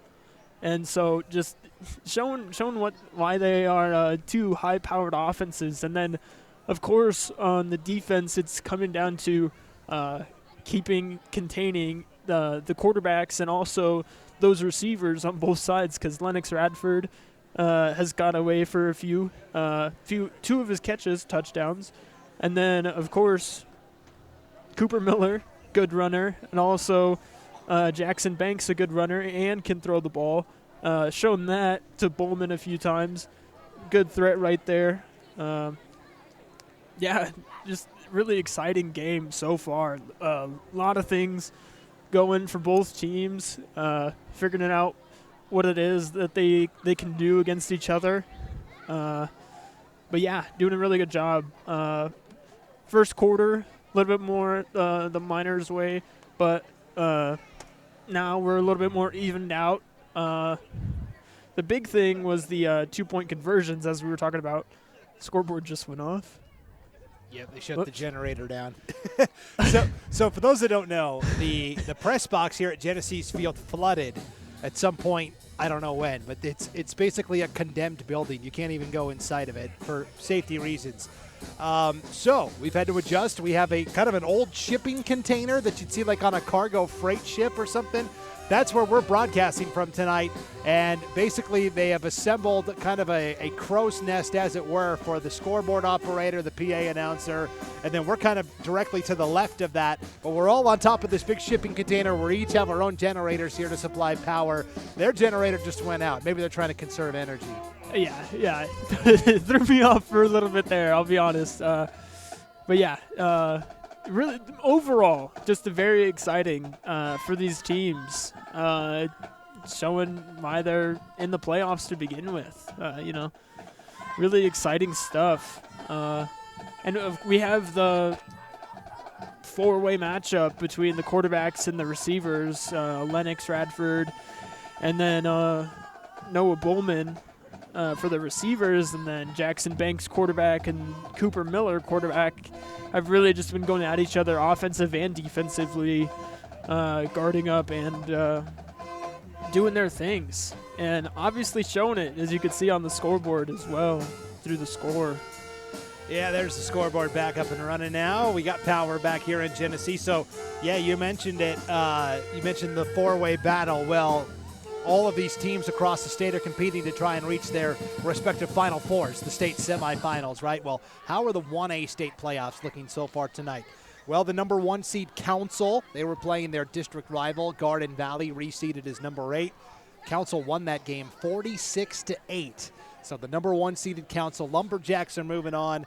Meanwhile, about 15 miles up the valley in Lewiston. Is it up the valley or down the valley? Down the valley, right? Down the valley, yep. Everything's down to me. I came from Coeur d'Alene tonight. So 15 miles down the valley in Lewiston at Bengal Field, the number 2 seed Tri-Valley is currently leading the number 7 seed Deary in the fourth quarter, 76-32. So it certainly looks like, okay, number 2 seed Tri-Valley, they're going to advance. This matchup here is number 6 Wallace and number 3 Genesee. Very tight game at halftime. It's number 6 Wallace up 32-30. And then our final game tomorrow, going to be a really fun one on IdahoSports.com and the NFHS Network from the Mariman Health Core Center in Worley. It is the number 5 seed Cary Panthers taking on the number 4 seed Coeur de Christ Saints. Coeur de Christ in just their second year of playing football, only their third year as a school that's playing high school athletics, only their second year as an IHSAA member. A chance to get to the semifinals maybe in year number 2. Really fun, exciting team. They're coached by former NFL and Oregon Ducks quarterback Kellen Clemens. His son Grant Clemens is the quarterback, just a sophomore. And meanwhile, Cary, just an offensive juggernaut and defending state champions. So the quarterfinals have been all really good, really exciting. If you want scores, not just from 1A, but from around the state, go to IdahoSports.com and click on the Friday Night Flash. That's where we have our live and real-time updating scoreboard. Our intern, Jonah Walkenfuse, is working tirelessly to get those scores updated from around the state tonight. Again, that's at IdahoSports.com, and click on the Friday Night Flash. Are you ready to take a look at the first half stats here, Tyson? I am. These teams could not be more even on the scoreboard or in the yardage totals. It's 32-30 Wallace. In terms of total yards, Wallace with 250, Genesee with 246. Wow. So 4 yards and a 2-point conversion, the difference. Literally. So far. Pretty crazy. That is insane. Let's start with Genesee. 118 yards on the ground, 128 through the air. That's really good balance there for Genesee. The leading rusher is Cameron Holmes, 7 carries for 105 yards and a touchdown. Noah Bowman has 4 carries for 10 yards and a touchdown. The quarterback, Jackson Banks, 2 carries for 4 yards. And it's Carson Warner Hall, 1 carry for -1 yard. Banks tonight passing 6 of 11 for 128 yards and 2 touchdowns. Both touchdowns have gone to Noah Bowman, 4 catches for 126 yards and the 2 scores. And Preston Cass has 2 catches for 2 yards as well. And for the Wallace Miners, not quite as much balance as Genesee. Surprisingly, they've run the ball 2-to-1, almost 3-to-1 in terms of the ratio, and yet only 86 yards rushing, 164 through the air. So they are committed to the ground game, Tyson, but that's what's opening up those big pass plays. For sure, and exactly what the stats are showing, that's what they're going to try and do is, like they were saying, their game plan, establish the run and then do everything else after that. So that's good for them. Don't have to worry so much about the balance on that, but really good job for both teams. Crazy difference between both, and exactly what you were saying earlier too is some of them even but these teams also reflecting what the other one is doing at times. So really just kind of uncanny almost how similar this game between these teams. This is the classic meme of the 2 Spider-Men that are pointing at each other, right? Yes. The exact same. Individually for Wallace tonight, the leading rusher is Cooper Miller, the quarterback, 10 carries for 66 yards. Ashton Holbert has 3 carries for 13 yards. It is Hank Larson, 5 carries for 6 yards, and Reese Williams moonlighted for a couple of plays at fullback, 1 carry for 1 yard tonight for Reese Williams. Cooper Miller, 8 of 13 passing, 164 yards and 4 touchdowns, 2 to Hank Larson, 2 to Lennox Radford. Larson, 6 catches, 125 yards and 2 scores. Radford, 2 catches, 39 yards and 2 scores there.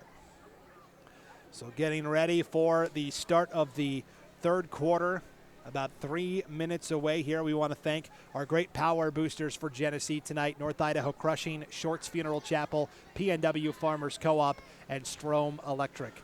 Strome Electric has been serving the Palouse and Camas Prairie regions since 1938, providing electrical wiring for all sizes of projects, electrical motor repair, and well pump installations. Strome Electric is licensed and insured in Washington, Idaho, and Montana. When it's time to renovate your home, business, or to install a well water pump system, call them at 208-835-2331. Strome Electric, strong supporters of local high school sports. Good luck, Genesee. George F. Brocky & Sons is a 4th-generation family business that's been pricing quality peas, lentils, garbanzo beans, Austrian winter peas, and rapeseed for over 65 years to north central Idaho and southeastern Washington. These products are cleaned and then shipped under the top-notch and sun-dried brands to nearly every continent on Earth. Their worldwide customers have come to expect quality products in every shipment. At George F. Brocky & Sons, they build relationships with their loyal customers to help maximize yields and ensure quality. Stop by their facility in Kendrick and say hello, and as always, go Bulldogs. Are you looking for a free checking account? P1FCU's Ascend Checking is a free checking account that can earn you dividends. Open your account at p1fcu.org. Congratulations to the Wallace football team from the crew at Wallace Ace Hardware and Northwest Mine Supply. They're wishing the Miners all the best of luck in the playoffs. The team at 1910 Coffee Company loves supporting the Wallace Miners and wants to say good luck to the team in tonight's game. And Preston Pine is proud to support all the Wallace student athletes and wants to congratulate the Miners football team on such a great season. And we mentioned it. Each of these teams trying to snap a somewhat lengthy semifinal drought. The last time Genesee was in the state semifinals was back in 2017. That is 8 seasons ago. And for Wallace, even further, 2011, the last time they were in the state semis. So that said, Tyson, as we look ahead to the second half, let's start with Wallace first. How do the Miners maintain this slim lead that they have? I think it's honestly using up some clock, sticking to their game, what they've been doing, because that seems to be working the best for them. Establish the run a little bit more. They can still do some better running, I think. And then also with that, allow it for those longer passes to be more open when you do that. And I think that'll be huge as long as Wallace can continue to play their game and then hopefully on defense just get more stops and create pressure for those skill players. That'll be huge in keeping their lead. And, sorry, I was only half listening there. Did you say what Genesee needed to do to get back into No, it? I didn't. Okay. So Genesee will also need to execute a little bit more. They've been doing some good things, but mostly on defense, I think they need to create a little bit more pressure and make Miller rush a little bit more. But the big thing that they can do is continue to push the ball down the field and just create stops on defense. But I think the big thing is also I imagine both these teams, when they have the lead, they're going to be milking the clock when they can. So that'll be huge. Whoever can manage the clock the most when they're up will probably end up winning this game, in my opinion. Here comes our second half kickoff. A little squibber trying to catch Genesee off guard, but the Bulldogs were ready. Carson Warner Hall falls on it at his own 48-yard line, where it will be 1st and 10 for the Bulldogs. Again, Genesee in the home blues, Wallace in the road whites. The football field and baseball field are actually across the main drag here in Genesee. The high school is kind of up the hill, as it were. Could probably walk from the school to the field in, I don't know, 5 minutes or so. And both teams took the bus down here, though. 1st and 10 for the Bulldogs from their own 48-yard line. Banks out of the gun with 2 backs on his right hip here. This may be an option look. They'll go counter instead with Cameron Holmes, and he has room to run. The 40, and brought down at the 36-yard line. Pushed out of bounds there by Spencer Strange, but that's enough to move the chains for the first down. Yeah, and that's exactly what Genesee needs right there, is just good ball running, moving the sticks down the field. So great right there. Good start for Genesee in this half for that run. Noah Holmes picking up where he left off, 105 yards in the first half and a run of 21 there to open the third period. 11:53 to play in the third, 32-30 lead for Wallace, but Genesee with the ball and moving. Banks, quarterback keeper, up the middle across the 30, still going, dragging defenders down to the 25-yard line, a gain of 11 and another first down. Yeah, exactly the same thing again, making the sticks move. Good job by the Bulldog offense. Genesee going tempo. They're like a shark. They can smell blood in the water. Banks, quarterback keeper again. This time will be a yard shy of the first down marker. That must have been a very spirited pep talk that Coach Jason Hansen gave his Bulldogs at halftime. Yeah, they're coming out with a little bit more energy, it seems like, and executing really well on offense. First 2 plays getting first downs, so really good job start for the Bulldogs. Gain of 8 there for Jackson Banks to make it 2nd and 2. Ball already at the Wallace 18-yard line. Banks, play blown dead before it can start. And it is a final. Tri-Valley does beat Deary 82-32. Wow.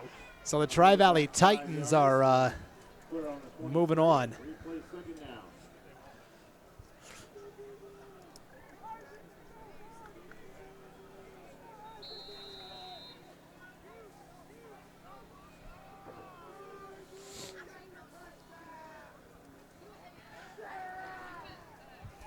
So that was a false start penalty there on Genesee. Move it back 5 yards to make it 2nd and 7 now for the Bulldogs from the Wallace 23. Banks, option play, will pitch to Holmes off the left side, has the block, has the 11, and will be out of bounds there. So that's a gain of 12 and a first down for Cameron Holmes.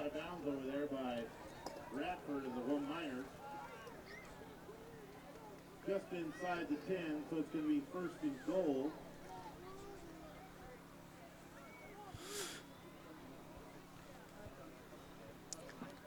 Yeah, good job right there on the pitch. No bobbles there or anything, so good job on the option.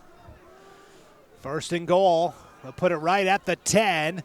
This is Banks with nowhere to go. Williams and Marley Pierce combined for the stop, and loss of a yard or maybe right back to the line of scrimmage. We'll see. You know, and that was Cameron Holmes running the ball. Oops, sorry, Holmes there on that run.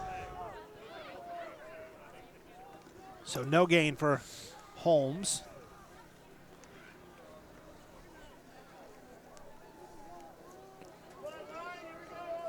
Brings up 2nd and goal from the 10.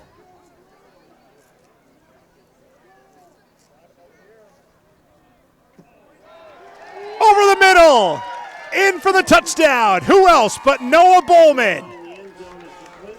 Wow, like the parting of the Red Sea, wide open across the middle. Yeah, good play right there. Little in route for Bowman. Nice little basket catch in the touchdown. Yeah, Banks knows where his man is at, and he's getting him the ball, you know, making this a good game. Making sure now the Bulldogs have the lead, so really good play right there, too, to snatch the lead back for the Bulldogs. So Banks with the 10-yard strike to Bowman. Now they'll line up and go for 2 here. Try and keep the pressure on Wallace with 9:47 to play in the third. High snap, Banks has it up the middle, and is in for the 2-point conversion. So 9:47 to play in the third. And it is Genesee back in front, 38-32. They really needed that, Tyson. Yeah, that was absolutely huge for them, and exactly what they needed for this game to start the game. Excellent for momentum. Good job to start with the momentum, I'll say again. But, yeah, absolutely huge. Exactly what the Bulldogs wanted to get done. So credit to them for coming out this second half and executing the way they wanted and getting it done. Now, on defense, you just got to hope that you can contain the Miner offense and, you know, get 4 and out and get the ball back. Now, if you're the Miners, though, you want to score a touchdown and get this game back to some crazy, exciting score. So whatever it is, it'll be exciting to see what the Bulldogs do and the Miners do. So 9:47 to play in the third, and back and forth. We got Wallace is going. We did this last week with Salmon River. I mean, seriously, that game, because I was at that game last week too, and Wallace and Salmon River just back and forth, big play after big play. I'm just glad I was broadcasting by myself last week. I'm just glad I've got a partner here tonight for that one. Wow. Onside kick. It's still loose, and finally Wallace recovers at their own 45-yard line. Genesee's going to try and save it. Yeah, nice try by Genesee, but Wallace does jump back on top of that, despite the best efforts there of Cameron Holmes. Good effort, but yeah, that's like the 4th or 5th scary little onside kick for Genesee. So really good job of making the front line of Wallace be on their toes for these onside kicks. I mean, you just hold your breath every time one of those skips up. That ball is just hard as a rock here. Yeah. Not sure what the current temperature was. It was 60 when the sun was out earlier today, but it ain't 60 degrees no more. That's for sure. 42 is what my phone says. I don't know if I believe that. I do not. It might be 32. 9:45 to play in the third. Wallace now trailing 38-32 after the 10-yard touchdown pass from Jackson Banks to Noah Bowman. Genesee coach Jason Hansen wants a little clarification on that. He thought his team had recovered that onside kick. To the naked eye, it looked like Wallace, I think it was Reese Williams, fell on top of that. And then Genesee did the classic on the bottom of the pile, you know, try and pull the ball away. But yeah. After all that, 1st and 10 for Wallace from their own 45-yard line. And it's Reese Williams with the carry.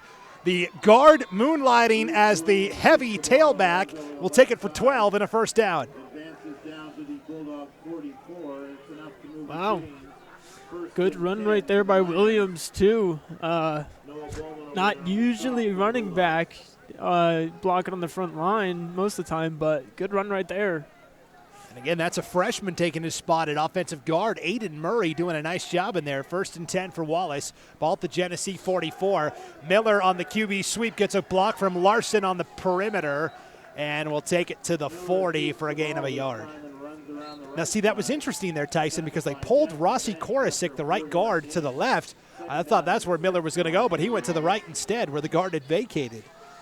Yeah, I don't know. Yeah, I didn't catch that, to be honest with you, but good running and good misdirection, because a few of the Bulldogs did bite on thinking he handed it off to Reese right there, but. So a gain of 3 on that run by Miller. Makes it 2nd down and 7. Here's Williams again. Nearly a horse collar tackle. Pulled off at the last moment, but Reese Williams is able to rumble for the 1st down. From the 40 to about the, let's see where they put this at. Looks like it's going to be the 26-yard line, so a nice gain of 14 on the run there by Reese Williams. Okay, here's color commentary 101, all right? If you didn't see the play like I saw it, just do the Troy Aikman. Well, you're right, Joe. Have you ever watched Monday Night Football? That's what every other play. Well, you're right, Brandon. Okay. 1st and 10. Ball at the Genesee 26. Miller alone out of the gun. Will keep it on the draw. Well, again, that's Banks coming up with the tackle. Jackson Banks has got to be close to double-digit tackles tonight. Yeah, he's at least been close to where the ball has been down or make the ball get down on defense. So he's been doing a lot on both sides for the Bulldogs, making it happen. This is one of those games where pretty much everybody's wearing short sleeves out there, and you can't feel your arms. You can't really feel anything at this point, and you're going to be sore tomorrow. Yes, for sure. 2-yard run there by Miller. 2nd and 8 for Wallace. Ball at the Genesee 25-yard line. I formation. Miller under center. Gives to Williams, the big back, and Williams will slam ahead here across the 20 and down to about the 19-yard line here. So 5 yards there for Williams, and it's 3rd and short. Well, I'll tell you what, you don't often pull your all-conference guard and put him at running back and put a freshman in there, but it has been working for the Miners. It's 3rd and 2 for Wallace. Ball at the Genesee 19. They've got to get to the 17 for the 1st down. Miller, QB keeper off the right side, is stood up, and I don't know if he got there. It's going to be close. It's going to be 4th down. Yeah. 4th and 1 here for the Miners. Isaac McLaughlin, the first guy in there for Genesee. Yeah. So 6:20 and counting here in the 3rd. A 38-32 lead for the Bulldogs of Genesee. Winner of this game will play the Tri-Valley Titans in the state semifinals next week, the co-op of Cambridge and Midvale High Schools. They defeated Deary earlier tonight in Lewiston 82-32. 4th and 1. Miller, I formation, gives to Reese Williams. Oh, the spot is going to be crucial. I don't think he got it. He didn't. Genesee holds on 4th and 1. That is a critical turnover on downs. That was huge for the Genesee team right there. That is exactly what they needed because they got tired of this shootout, I think, a little bit. So stopping the shootout from happening, and then now they get the ball back and can potentially put points up on the board and keep the lead even bigger against these Wallace Miners. Wait a minute. Let's see what they are discussing here. Oh, there's a pickup truck out the north end zone here that's got its lights on. They need those lights turned off because that can be distracting to the players that are on the field. And our official is going to run all the way over to that fence and talk to that pickup truck driver. He's probably just trying to get warm. Maybe it's one of those where the lights come on automatically. You know what? You got to suffer in the cold like the rest of us. Get out of that pickup truck and come join us. Yeah, exactly. Come on. Okay, so a little delay to the game. But Genesee will take over on downs here. Appreciate that. Thank you very much. With 5:51 to play in the third, now that I've publicly shamed this guy. Yeah, literally. On that drive, Tyson, yeah, not a single pass for Wallace. It was all runs. No, yeah, which was honestly pretty shocking to me. I would have thought they would have thrown in a little bit more passing in there, but no, just running the ball. 1st and 10 for Genesee from their own 17-yard line. Play action. Banks has a man open. That is Carson Warner Hall with room to run. The 40 makes a man miss. Cuts back to the 50 and will finally be brought down at the Wallace 49-yard line. Yeah, good, easy throw for Banks right to Warner Hall. An excellent ball running right there for Carson, yeah. Able to make a defender miss and then get a few more extra yards for this Genesee offense. Really good job right there. And Genesee has just got it rolling right now this third quarter. Everything has been working out for them so far. So really good job offensive and defensively this quarter alone for Genesee. First catch of the night for Carson Warner Hall goes for 35 yards and a first down. And again, yeah, it's cold out and it's hard to throw, but if you can just complete a little out route like that and let your athlete make the play, you don't have to just run the ball. They're going to toss it to Preston Cass now on a sweep. Cass, the big fella, rumbling, and is cut down out of bounds by Charlie Stone, the sophomore linebacker, after a pickup of about 6. It'll be 2nd and 4. Down to the Wallace 42-yard line. You just feel like right now Genesee has got Wallace's number here. A lot of creative play calling, and it's got Wallace kind of out of sorts here defensively. Yeah, I think that this has been the difference for these offenses is the play calling. No passing for Wallace that last series, and now showing some variety with Genesee on this series on offense. 4:52 to play in the third. Genesee is already 1 for 1 on touchdown scoring drives in this third period. If they go up 2, that could be significant. Banks on the option keeper, breaks it to the outside, and is cut down around the 22-yard line for another Genesee first down. A gain of 20 on that run by Jackson Banks. Everything is working for Genesee right now. Big play after big play. The chunk yardage is coming. Yeah, little confidence shift between these two teams. Wallace was a little bit more confident this first half, and now it's more obvious than ever that Genesee is the more confident team, making everything work for them. 4:44 to play in the third. 38-32 Genesee leading Wallace by 6, looking to extend it. 1st and 10 from the Wallace 23. High snap, they get it down. This is Holmes breaking it to the outside. Has the 15 and will be brought down right there. So a gain of about 8 on that run. Again, Charlie Stone in on the tackle for the Miners. But flag all the way back, though, at the line of scrimmage. This one could be coming back. This is only like our 4th or 5th penalty tonight combined. Pretty clean game. Yeah, very clean game. Because even a few times in their first meeting this season, there was quite a few penalties. Not anything too crazy, but compared to this, we almost nothing for penalties.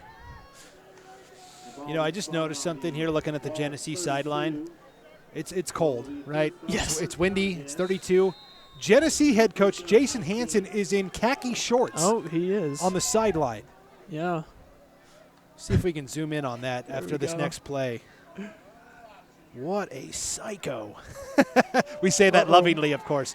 1st and 18, wild snap, and Banks has got a fall on it all the way back at the 48-yard line. But, yeah, props to Coach wearing the shorts. Yeah, look at that. Khaki shorts there from Coach Jason Hansen. You know, in between his 2nd and 3rd stints as the Bulldogs head football coach, Tyson, he was a broadcaster for IdahoSports.com. Oh, nice. So that's what we do with the former coaches. Looking to stay in the game, stay involved. Hey, come broadcast for us. Love to see it. So significant loss of yardage there for Banks. Wild snap. He's got a fall on it. That is going to be a loss of about 15 yards. It's 2nd and 32 here for the Bulldogs. Ball all the way back at the Wallace 45-yard line. So a penalty and a high snap, and 2nd and 32. Banks with time, wants it all. Preston Cass, it's underthrown, incomplete. 3rd and 32. Right idea, just couldn't get the ball there. Yeah. And Preston Cass is the guy who caught what ended up being the game-winning touchdown on 4th down the first time these two teams played in Silverton earlier this year. Cass, just a sophomore, really a tight end, but in that Wallace game he had to play guard because Neil Jaramalek was out with an injury. And so they lined him up at guard, and on that essentially game-winning touchdown, it was a guard-eligible play because of how they lined up in the formation. He just ran up the seam, and nobody accounted for him. 3rd and 32 for the Bulldogs. 3:23 to play in the third. Ball at the Wallace 45-yard line.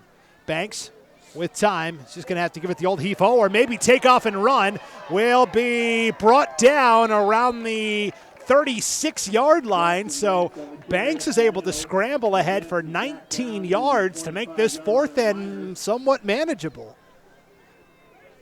Yeah. Yeah, good run right there for Banks. Make something happen after that crazy snap play before. So now it's only 4th and 13 for Genesee. Ball at the Wallace 26-yard line. This is a manageable spot for this high-octane Bulldog offense. 2:40 to play in the third. Genesee up 6. This is a 4th down stop Wallace absolutely needs to make. They want to hang in here. Banks on 4th and 13.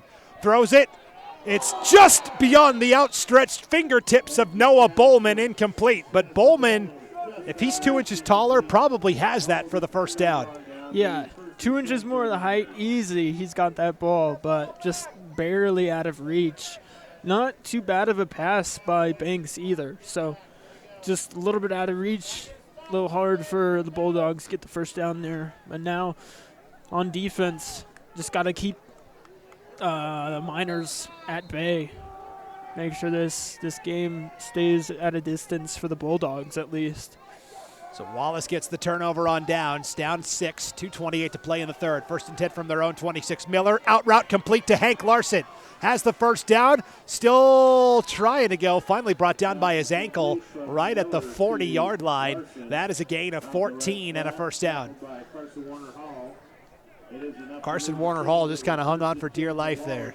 Yeah, and not much else you could do because you got to just hold him there, wait for your teammate or whatever else. But good job right there making it happen. Yeah, Hank Larson on that little out route. Genesee has had a hard time stopping that tonight. Officially a gain of 13 to the Genesee 39-yard, or to the Wallace 39-yard line. 1st and 10 for the Miners, minute 50 in the third. Miller out of the gun, nearly a false start. Gus Scott, the tight end there. Miller is able to plunge ahead for 3 to make it 2nd and 7. Miller keeps the ball and runs up the middle. Jackson Banks, Noah Bowman, Isaac McLaughlin. They like spreading out the formation and then, running that draw with Cooper Miller. Yeah, the middle linebackers and the defensive line aren't biting too heavily on that spread, so they're doing pretty good covering that, except for when Miller gets slippery. 38-32 lead for the Bulldogs. A minute 5 to play here in the third. Low snap. Miller picks it up, throws over the middle. Broken up. Noah Bowman with the nice deflection. Lennox Radford thought he had room to go, and Bowman was right on his hip, incomplete. 3rd down. Yeah, absolutely great defensive effort from Bowman. Going to smack that ball away. Yeah, really good job right there because Lennox Radford gets that ball. He's probably gone for a touchdown. So good play right there for the Genesee defense. Bowman making plays all over the place for the Bulldogs tonight. 3rd and 7 for Wallace from the Genesee 42-yard line, trailing by 6. Larson in motion. They give to Larson on the sweep. all sorts of trouble, will get back to maybe the line of scrimmage. Boy, going with the fly sweep on 3rd and 7. I wonder if this play was blown up before it could start. Officially loses a yard there for Larson. I wonder if they were trying to set up a double pass or something like that. So when Cooper Miller was an 8th grader, Hank Larson was a freshman, and he was actually the varsity quarterback. Then when Miller came to high school, Larson moved to wide receiver. So just the way that play was developing looked like maybe they were trying to set up the wide receiver pass there. Yeah, could have been, but I think either way, that jet sweep or double pass would have been done for. 4th and 8 for Wallace here. 10 seconds to play in the 3rd. Low snap. Miller takes it, goes over the middle for Larson. It's dropped. And a turnover on downs to Genesee with just 5 seconds to play in the 3rd. And that's absolutely huge for Genesee. Exactly what they need to keep their lead and also keep this scary Miner offense off the field, because now they can do their thing, waste some time off the clock, and go into the next quarter and maybe do some of the same things that they've continued to do this quarter, because everything has just been working out for Genesee so far. So they're going to hope to continue that themselves.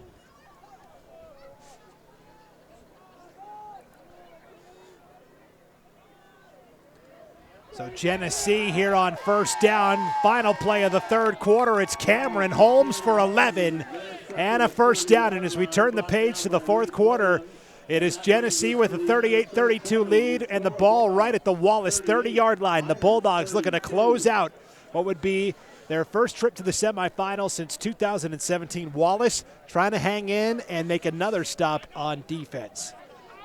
Really fun 3rd quarter of action there, though. Yeah, really exciting here, and honestly really cool to see how Genesee has bounced back and really gathered their momentum for the second half. Although it is only a 6-point game, Genesee is holding off these Miners very well. Didn't allow them to score that second half. The start of the second half, the 3rd quarter, didn't let them score, and then came out themselves, scored, and then got a stop on defense, huge stop on their own side of the field, and then nice 1st down to end the quarter. Really good job for the Bulldogs right there. And if you're the Miners, you just need to execute a little bit more and maybe switch up the play calling. There's been a lot of running for the Miners, but they have the means to execute and win this game with the skills that they have. So it'll be exciting to see going into this 4th quarter who kicks it into high gear and can pull away with this win. Big thing will be those 2-point conversions when they score those touchdowns, then also the clock management.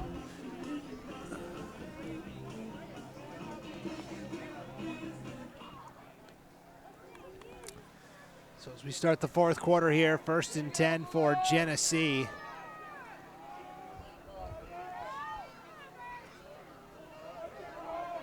They will. The penalty flag comes out. This one's probably coming back regardless here. Coleman gets the handoff, runs out to the left side. We have a flag on the play.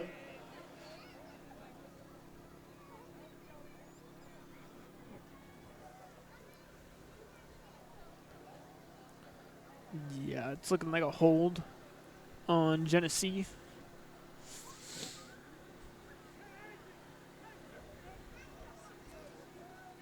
Penalty called on the Bulldogs. Yeah, one of the few penalties from tonight. Right there. Most of the other ones have also been holding, but not exactly what you want for the Bulldogs. Coming out 6 seconds in. So 1st and 20 now for the Bulldogs from the 40-yard line of the Miners. 11:45 and counting in this ball game. Genesee up 38-32.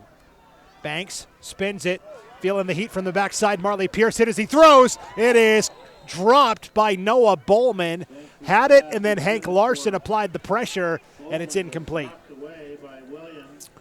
Yeah, little scary right there. There were some minors nearby that could have maybe swiped that ball away or grabbed it, but yeah, good job though by Banks to get the ball out before the pressure got to him. So no more extra loss of yardage for the Bulldogs on that play. So there'll be 2nd and 20 for the Bulldogs. 11:36 to play in this one.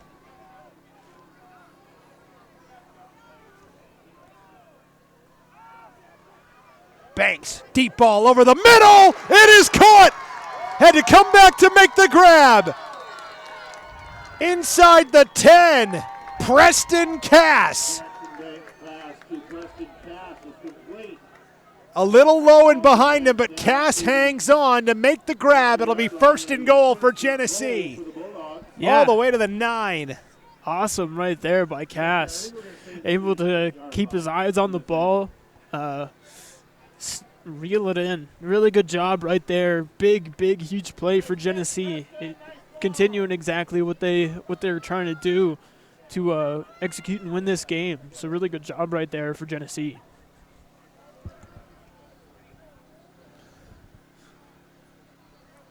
Off the left side, this is Holmes with the stiff arm. Holmes for the pylon. He's in. Touchdown, Genesee. 8-yard touchdown run for Cameron Holmes. And there's the 2-score lead that the Bulldogs were looking for. Yeah, there's that cushion that the Bulldogs like to have. Makes it a little bit harder for this minor offense to come back, but Bulldogs still got to continue to execute. A lot of time on the clock still, so good job to them. Got to keep executing, and if you're the Miners, you got to find a way to kick it into a higher gear and get this game a little bit closer for you, so that way have a chance to win this one. Yeah, Wallace with their backs against the wall now as Genesee gets that 2-score lead that they were looking for.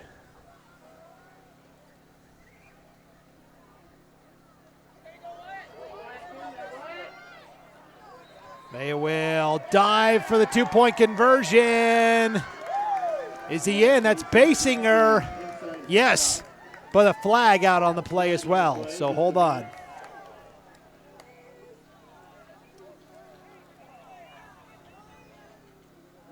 Personal foul on the Miners. It'll be assessed on the kickoff. So the extra point attempt is good. Okay.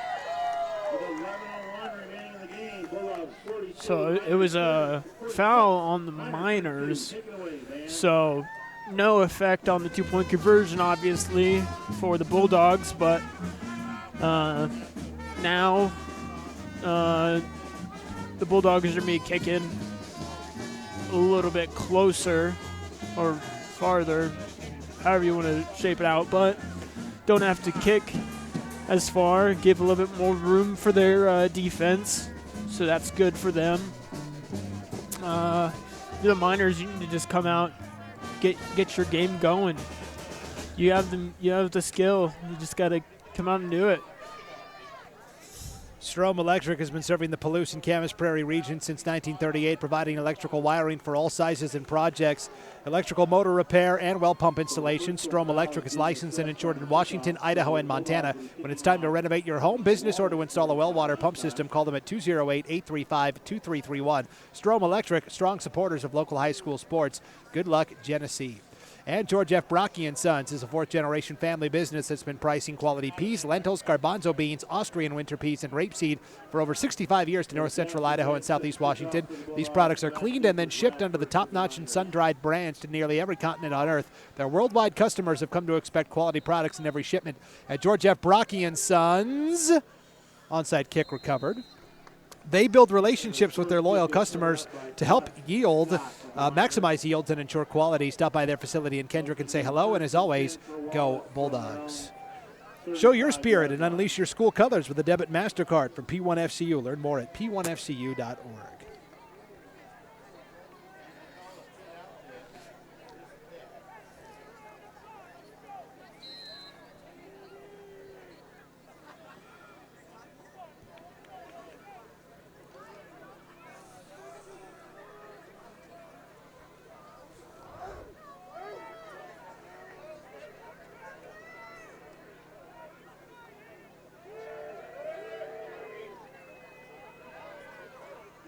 Wallace on 1st and 10 here.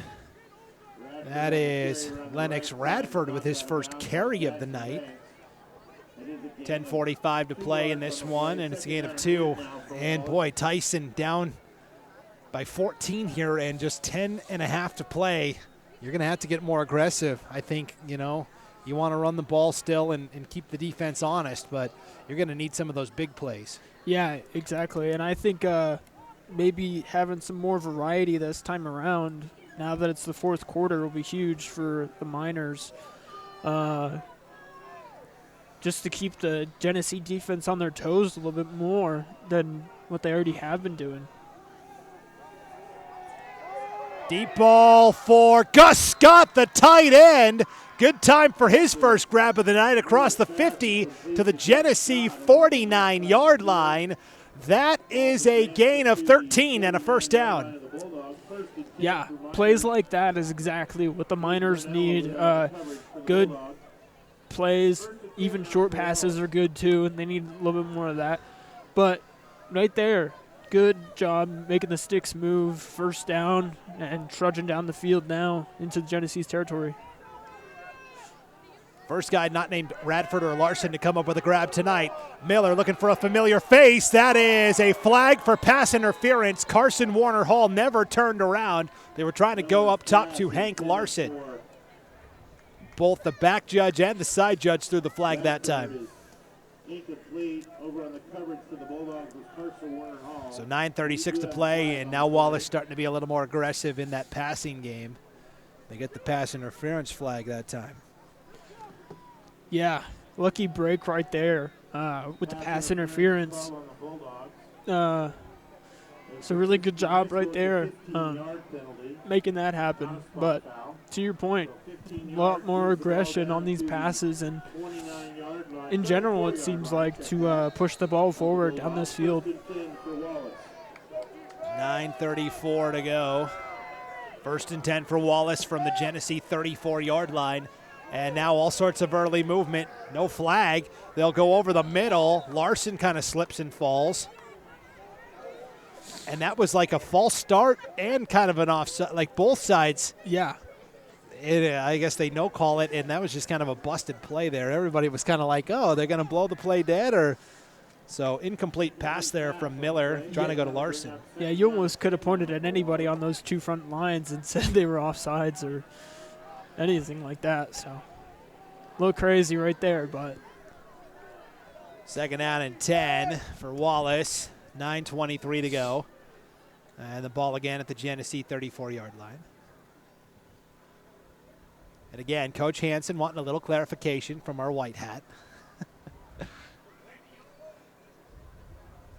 I would love to have Coach Hansen mic'd up for one of these games. For sure. Now a sideline warning given to Genesee, one of the assistants. Couldn't tell which one, but it was one of them. A couple of them standing there. After all of that, now we're ready. 2nd and 10, 9:23 to play. Wallace down 14. Must score drive. Middle screen caught by Scott, but stuck immediately by Jackson Banks. No gain, 3rd and 10. Yeah, and good job there by Jackson Banks. He caught himself a little bit. He went forward a little fast, a little aggressive, as you're supposed to do, and then saw the play developing and was able to make that tackle. So really good job and awareness by Banks right there to make the play and not allow the Miners to get anything on the screen.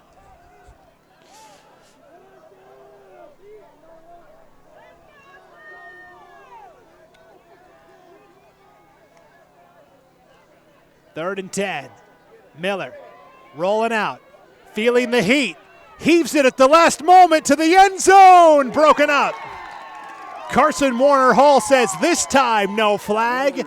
And again, they were trying to go to Larson. It's 4th and 10. Throws the ball down the field to Radford, which is knocked away by Carson Warner Hall. Incomplete. Yeah, good job right there by the Genesee defense. One, creating pressure on Miller right there. And then 2, those backs and corners doing a good job of covering their man and not making the play happen. So really good job all around there for the defense for Genesee. Exactly what they need from them to make this defensive stops happen.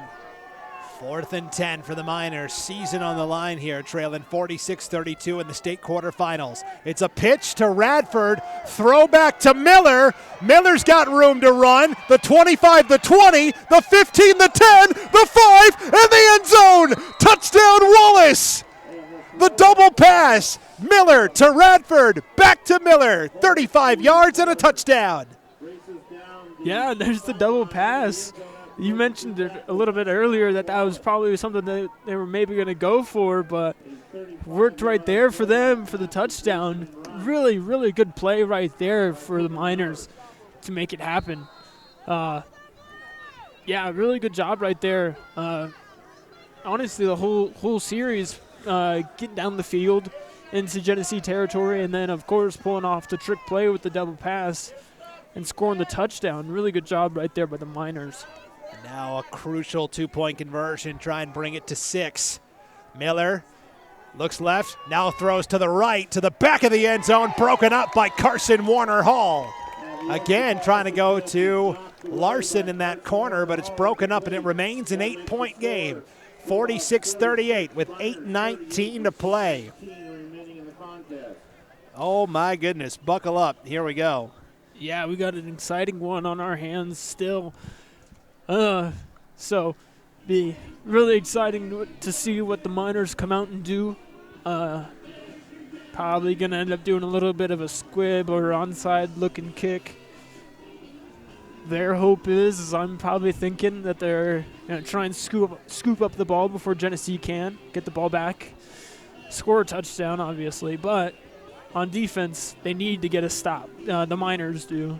So that way, and get the 4 and out, get the ball back, and make this game even more exciting, maybe even tie it up, and then get the lead with the 2-point conversion.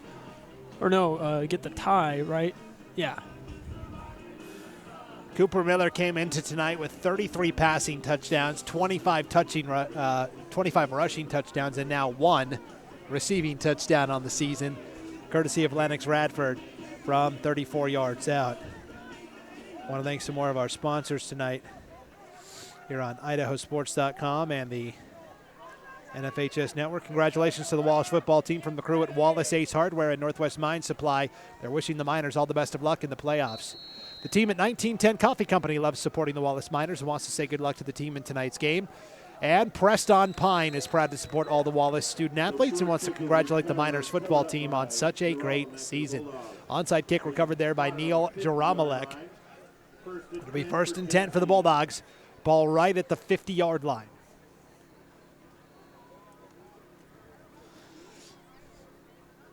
Yeah, and this will be a big series right here for both teams, offensive and defensively. Get a stop or score a touchdown. Either one would be huge. First down. This is Cameron Holmes off the edge. Will get the first down and then some across the 40 to the 38-yard line. A gain of 12 and a first down. Yep, Genesee doing what they do, running the ball hard, getting the sticks moving. So really good job right there. 1st and 10 for Genesee.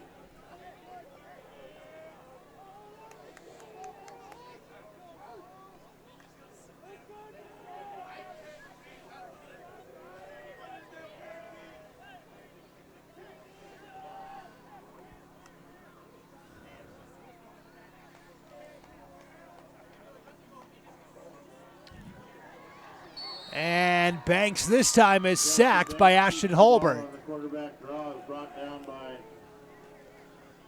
Holbert. Yeah, Holbert saw that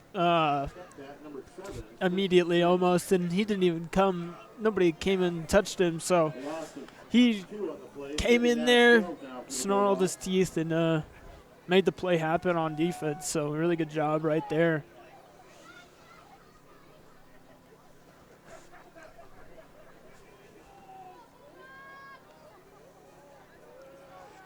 So 2nd down and 12 after the 2-yard loss on the sack by Ashton Holbert. We're down to 6:50 to play in this one. Ball at the Wallace 41-yard line. A 46-38 lead for the Bulldogs. Banks, option pitch out to Carson Warner Hall. Will stop on a dime and will be brought down after a pickup of a couple. Banks with the option pitch to Warner Hall around the left Stops the side. clock at 6:34 to play. To the 37-yard line. And from the 41 to the 37, a gain of 4 to make it 3rd and 8. It's going to be 3rd and 8 now, though, for the Bulldogs. 6:34 to go. 2-down territory certainly for the Bulldogs here. Yeah, and a tight rope to walk where you're still trying to waste time on the clock and get first downs and also not give Wallace enough time to come back and score on you as well.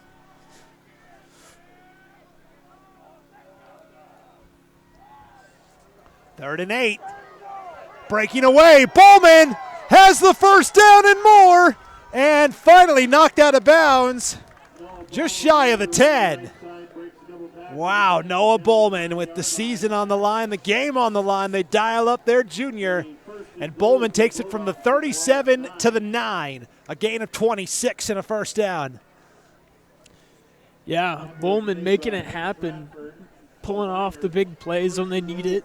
So really good job right there. Really, really good job by the Genesee offense making it happen right now. First and goal from the 9. Hand off to Bowman off the right side, lowering the shoulder. He's in for the touchdown with 6:21 to play. 52 to 38, Genesee. 9-yard touchdown run by Noah Bowman. Yeah, huge for the Bulldogs. And I'm gonna say it again. Exactly what they needed. Exactly what they needed to keep this lead even bigger and keep the Miners at bay so that way they can't have a greater chance to come back and win this thing. So, really good job right there. Just continuing to execute for the Bulldogs. A 2-point conversion would make this a 16-point game. Hand off to Bowman. Didn't get there. So it remains 14 at 52-38. So with 6:21 remaining in the contest, Bulldogs 52, Miners 38. Yeah, and we said it earlier too. The 2-point conversions, they're pretty important. So if the Miners can find a way to rally and score on offense, you're hoping that extra point wasn't too big of a deal that Genesee missed it right there. So really, for the Miners, going to come out, try and execute, get their offensive game going, get some quick plays probably. And then for Genesee, continue to do what you've been doing. Get plays, stop plays on defense, get the ball back, and make plays happen on offense. So I think that's what's going to happen here. Another sort of short onside kick looking thing that we're going to see. Onside kick looking thing. I like that. Sometimes it's a little squibby, so don't know. Don't know sometimes. Go ahead. No, that was it. Yeah, sorry. It is cold. It is cold. Can't feel my toes. Can't feel my fingers. Yeah, my nose is getting there too. Yeah. 6:21 to go. 52-38 Genesee. Here comes the squibber. It is picked up by Gus Scott.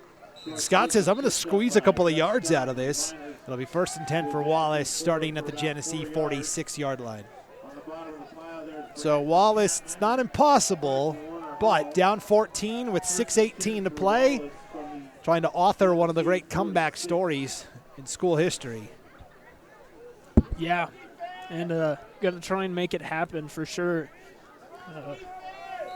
Probably going to come out some sort of quick play or next 2 or 3 plays, show some variety, maybe throw the Genesee defense off a little bit. 6:18 to play. 1st and 10 for the Miners. Miller back to pass. Off his back foot, floats it for Scott. It's complete. Shy of the 30 and a first down. They're going to put it right at the 30, so a gain of 16 to Gus Scott. Yeah, and that's exactly what they need. Miners. They just need short plays like that, move the sticks, score touchdowns, and they can do it in quick fashion. So all they need to do is do that, score in quick fashion. And this game will be, oh, looks like we got an injury on the field.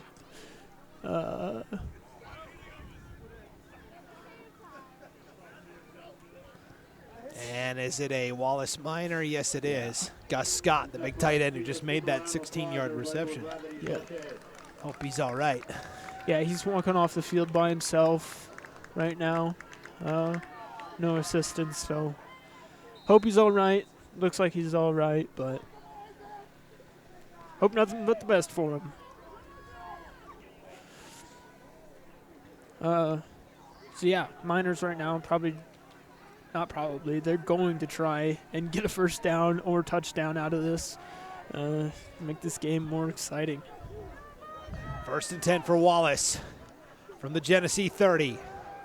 Miller, deep drop, deep heave, has a man, Larson, inside the 5, spin move, into the end zone, touchdown, Miners. Yep, just like that. Score the touchdown for the Miners. Make this a 12-point game. Or no, 8.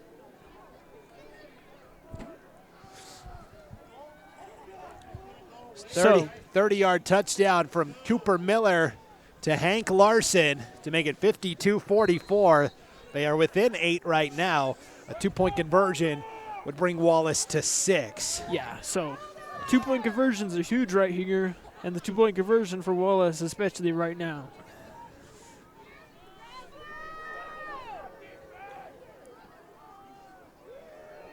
They do a double handoff, sweep to Lennox Radford, and he's in easily.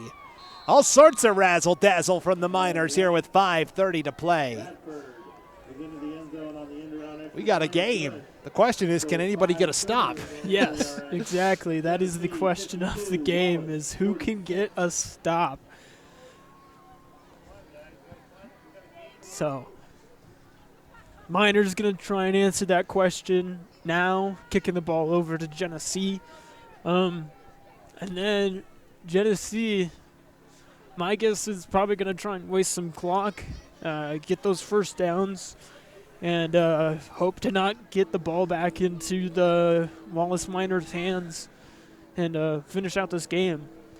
But it really comes down to the Miners getting stops on defense. That'll be absolutely huge for them, getting the ball back with enough time to pull off the win against the Bulldogs in this one. So it'll be really interesting to see how it all plays out between these two teams, but be a lot of fun either way. So 52-46.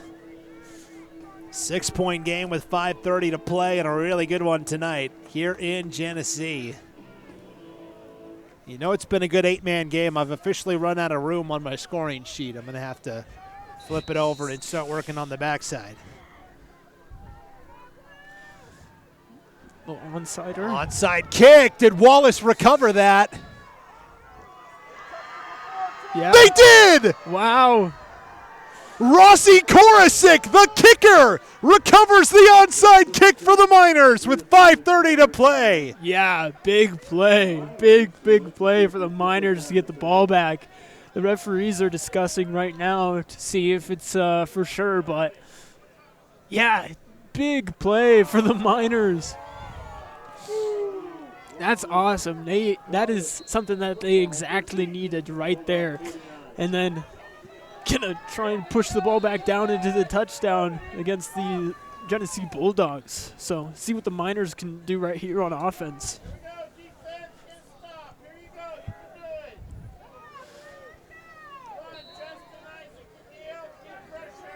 5:30 to go. 52-36, and Wallace with the ball after that onside kick and recovery. 1st and 10 from the 49. Screen pass to Lennox Radford. He slips and falls on the play and loses a couple. Would have been better just to drop it. Yeah, almost, because, yeah, that was just rough. Nothing happened. He just slipped and fell, so a little rough one right there, but hopefully turn it around right now on the 2nd down. So a loss of 2 on that pass from Miller to Radford. 2nd and 12 from the 49 of Genesee. They do the reverse again with Lennox Radford trying to string it out, and will tiptoe out of bounds around the 48-yard line of Genesee. So they get back 4 yards there to make it 3rd down and 8. Yeah, and the Miners showing a little bit of trickery now. After that touchdown, the double pass, and now the double handoff, and then the reverse handoff. So a little bit more exciting plays here for the Wallace offense, making it happen too. Miller, pump fakes, wants it all, looking for Radford, broken up. Incomplete pass, Noah Bowman on the coverage. It's 4th and 8. Yeah. Really, really good play there by Bowman to just keep Radford in his sight and not allow him to catch that ball. Huge momentum shift would have happened right there if Radford catches that ball. So big, huge play for Genesee on that one to not allow the big play for the Miners. So see what they can come out and do right now for the Miners. 4th and 8 for Wallace. 4:40 to play, trailing 52-46. Miller in trouble, escapes the pressure, flings it downfield. Coming back to make the catch is Hank Larson for the 1st down to the 30-yard line. Actually, Radford on that reception, and Wallace keeps it alive. Yeah, big play just like that. That's great. Good play for Wallace right there to keep their offensive series alive on this one and create even more pressure for this Genesee defense even further into their own territory right now. A gain of 22 and a 1st down. 1st and 10 for Wallace. Ball at the Genesee 30. Miller will keep it, but the play blown dead before it can start. And then we just got a substitution. Justin Levitt just came out, and Wes Holder has been subbed in for Genesee. So Wes Holder, that defensive specialist, now in the middle. They're trying to control that line of scrimmage. Yep. In the middle there. See if that makes a difference. Wes Holder out there on defense. But let's see what the Miner offense can do right now. 1st and 10, or 1st and 15, excuse me, from the 35. Miller on the rollout will just take off and run, and we'll get right back to the line of scrimmage, and that's it. So no gain on that run there by Miller. By Wes Holder, the Bulldogs. We're down to 3:40 and counting, meanwhile, in this one. Spotted on the, looks like the 35-yard line. Yeah, the clock is continuing to tick down. 2nd down, 15 still, no gain. No So. gain after that penalty on 1st down.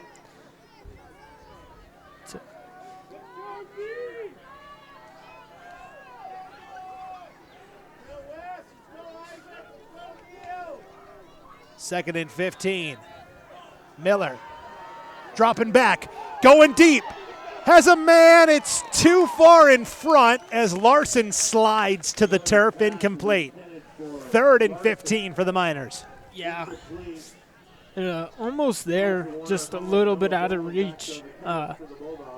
Just some scary big plays right there. It's happened a few times tonight where it's just slightly out of reach for these Miners, but not able to pull it in. Big benefit to the Genesee defense right there. So.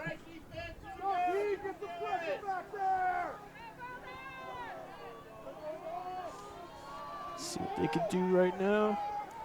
Under center. Miller on the bootleg, slings it. Contact and a flag for pass interference. Yeah, and that's what you don't need if you're the Genesee defense, is allowing the Miner offense to get any room at all. So not what you want, but also not giving up a big play. Sort of a double-edged sword on that one, but. Yeah, Noah Bowman got there just a smidge early. Yeah. Which he's got the right idea. It's just the positioning and making sure that you know where the ball is as a defender too. So really good effort, but just getting that timing down and also making sure that you're not interfering with the pass. Now this is a long talk here by our officiating crew here. What could they be talking about, Tyson? Beats me. Maybe where the ball went out? I don't know, because the white hat is carrying around the ball right now. So probably trying to figure out where to mark it. Oh, there was a flag. Oh, yeah.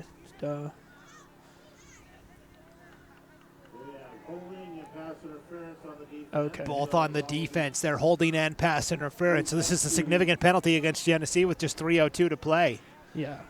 So for sure saw the pass interference, didn't see the holdings. They're probably discussing both to make sure they got it right. So now 1st and 10 for Wallace on about the 20.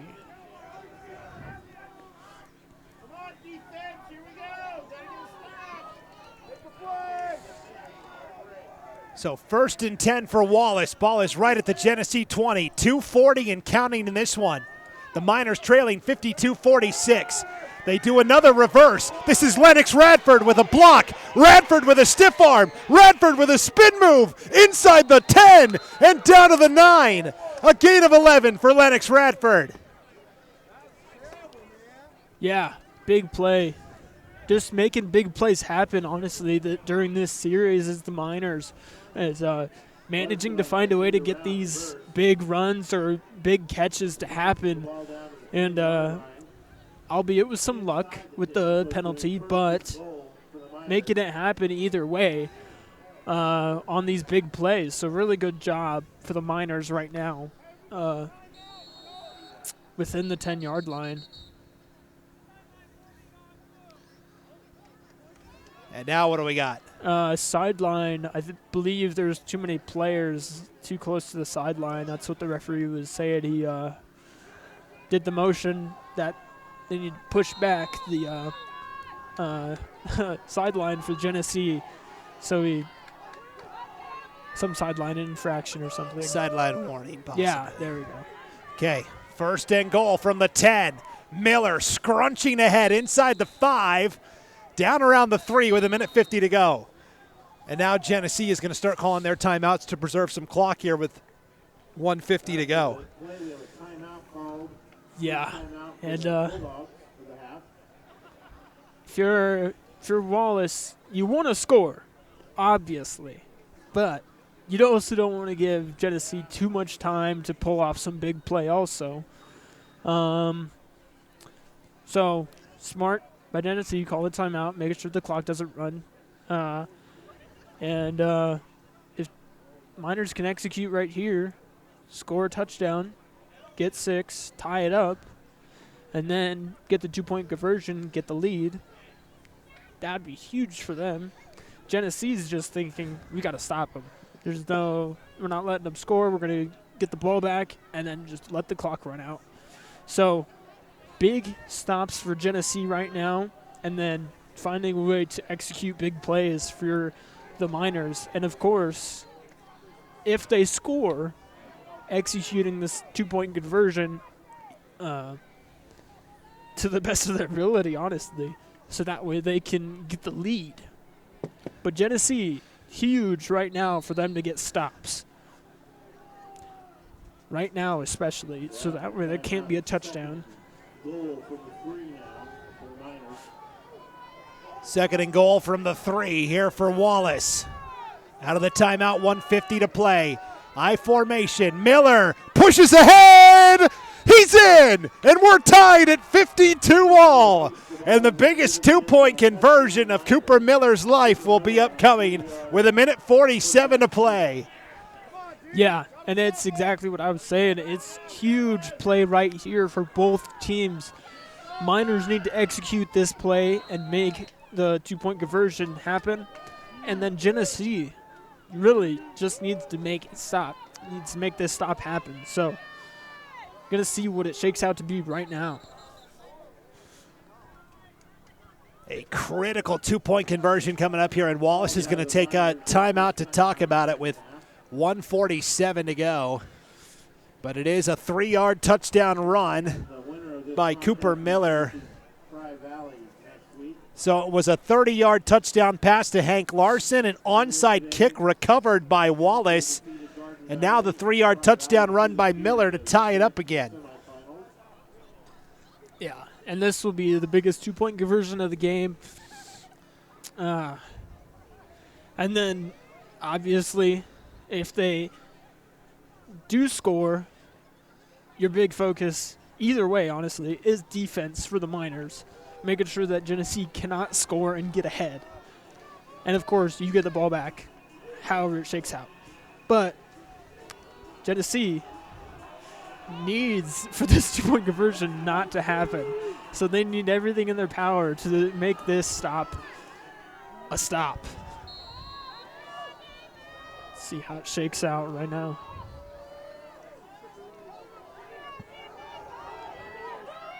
For the lead. He didn't get it. Incomplete. They tried to go to Gus Scott. Yep. Take us through the play there, Tyson. Yeah, just a little quick pass to Gus Scott. And just enough awareness by the Genesee defense to knock the ball away. I think Gus Scott thought he was going to have a little bit easier catch than he thought. But Genesee being aware and knocking the ball away. So really good job. And really critical two-point conversion right there to not let the game slip away for Genesee. And then now, for the Miners, you got to play defense and get the ball back. And if you're Genesee, you're going to put the ball right down their throat and maybe waste some time, but also try and get the touchdown as well, of course, as it's a tied game. So somebody's got to score now. And it'll be exciting to see how it shakes out now with these two teams and their crazy high-octane offense that they got. So, well, it's time for our game reset here, Tyson. Brandon Maney, Tyson Chapman with you from Genesee High, where we are all tied up at 52-52 with 1:47 to play in the fourth. Each side has 2 timeouts remaining. Wallace about to kick off here to the Genesee Bulldogs. And again, squib kicks and onside kicks have been the name of the game tonight. Wallace just recovered an onside kick that allowed them to erase a 14-point deficit with just 6 minutes to play. Squibber recovered by Carson Warner Hall. It'll be 1st and 10 for Genesee, starting at their own 47-yard line. Yeah, Genesee's just got to make it happen. And they've been doing really good on the offensive side of the ball. So continue to do what you've been doing all night. And I think good things will happen for Genesee. Miners just got to step up and play defense so that way that it doesn't happen for the Bulldogs. Genesee led by 14 with 6 minutes to go. Wallace on a 14-0 run. Now can Genesee answer? 1st and 10. Cameron Holmes gets the carry. Holmes up the middle across the 50 and to the Wallace 46-yard line. A gain of 7 to make it 2nd and 3. High drama here in Genesee. The clock continuing to roll at 1:30. Genesee taking their time. They don't want to leave any time on that clock for Wallace. 52-52, 1:20 to go. 2nd down and 4 here for the Bulldogs from the Wallace 46-yard line. 2nd and a long 3, we'll call it. Option play, Banks will keep it. Tackled from behind by Reese Williams right at the 1st down marker. He is going to be just shy. It's going to be 3rd and inches. They may call for the measurement here. They'll stop the clock with 1:03. Oh no, Genesee will take their 2nd timeout of this 2nd half. So a 2-yard run there by Jackson Banks. Our game reset, 1:03 to play. Genesee 52, Wallace 52. Wallace has 2 timeouts remaining. Genesee now has 1. Genesee with the ball, facing a 3rd and inches at the Wallace 44-yard line. They've got to get to the 43 for the 1st down. Genesee led by 14 with 6 minutes to go, but Wallace comes back. A 30-yard touchdown pass from Cooper Miller to Hank Larson. Lennox Radford ran in the 2-point conversion. Wallace then recovers an onside kick, and a long drive aided by a crucial pass interference penalty against Genesee on 3rd and long allows Cooper Miller to score from 3 yards out, but then Genesee's defense, when they needed to, they get the stop on the 2-point conversion. That's why we're tied at 52 all. Yeah, just a really, really exciting game with all the details and everything going into it. Yeah, just really, really good game that we've got so far. And really interesting to see what the Bulldogs will do here with the clock management and also trying to get 1st downs as well on this 3rd. 3rd and 1. Banks back to pass. Here comes the pressure. Hit as he throws. It's broken up. Nearly intercepted by the nose tackle, Rossi Korosik. Now a flag comes out at the end of the play as well. We'll see what the call is here. Banks was nearly sacked by Ashton Holbert. Korosik nearly came up with a pick. And now what's the penalty here at the end of the play? This could be a critical one against Wallace. Yeah. I'm assuming that it's against Wallace. I didn't see anything too crazy, though. Maybe an incidental face mask or something at the, as Korosik was right there. With the gaggle of people around, yeah, given that. I mean, it was like 3 Wallace guys, 1 Genesee guy. Yeah. Oh, illegal touching against Genesee. That's a loss of down as well. Oh, wow. But after the play, personal foul against Wallace. Interesting. A late hit against Wallace. I wonder who the late hit was on. Was it on Banks, maybe, the quarterback? Now Coach Jared Young beside himself. He wants an explanation on the Wallace sideline. So it was an illegal touching penalty against Genesee, which would have been a loss of down, which makes it 4th down, which would have been significant. But now with the 15-yard pass interference or a personal foul penalty against Wallace, it's going to be 1st and 10 for Genesee with the ball at the Wallace 35-yard line. Wow. Genesee real lucky on that one, for sure. 58 seconds to go, and Genesee in business after that personal foul penalty. Handoff left side. This is Holmes, and Korosik nearly brought him down. Flag comes out again. Are they going to get Korosik for the horse collar maybe? Grabbing on the back of the chest, the back of the shoulder pads there. Let's see. For the moment, Holmes was able to pick up 5. That's all I can think of. Yeah, that's what it looked like, is just a light horse collar or something like that. Oh, a face mask, they'll call it. Okay. So face mask. So Wallace unraveling a little bit here with back-to-back penalties here on what could be the ultimate drive of the game here. Tied at 52, 50 seconds left. And again, Genesee moving the ball without having to do anything. Now, was this a 5-yard face mask or a 15? It is a 15-yard face mask penalty with 50 seconds to go. Yeah, so what is that, 30 yards on 2 plays without even brutal doing the running the ball or anything? Yeah, that's absolutely brutal. Yeah, you do not need that if you're the Miners. So 1st and 10 for Genesee. Ball at the Wallace 15. We've got 40 seconds and counting in this one. Banks picks it up off the ground over the middle. It's broken up and then incomplete. No, are they going to signal he caught it? What are they going to call here? First down for Genesee. Yes, he made the catch shy of the end zone, down at the 1. What the? And who caught that? It looked like Radford caught it, and then all of a sudden Bowman came up with the ball. So I think that was Preston Cass who made that reception. I'm with you. I thought Radford had the interception.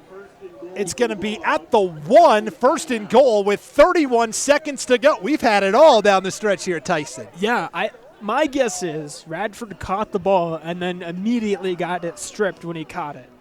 Just on the way we're perceiving this play, that's my best guess for what happened.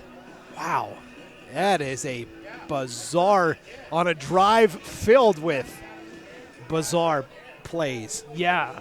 I mean, 1st and goal from the 1 now for Genesee. If I'm Wallace, I almost let them score, right?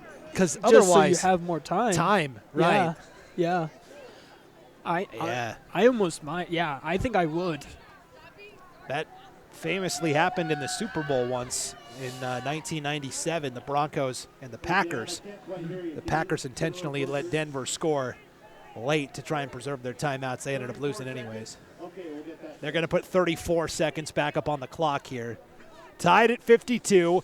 1st and goal for Genesee at the 1. Trying to surge back in front. Winner of this will play Tri-Valley in the state semifinals next weekend.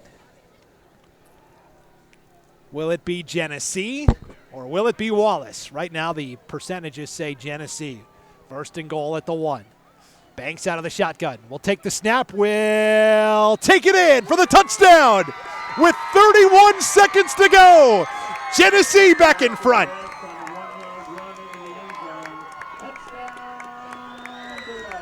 1-yard touchdown run for Jackson Banks.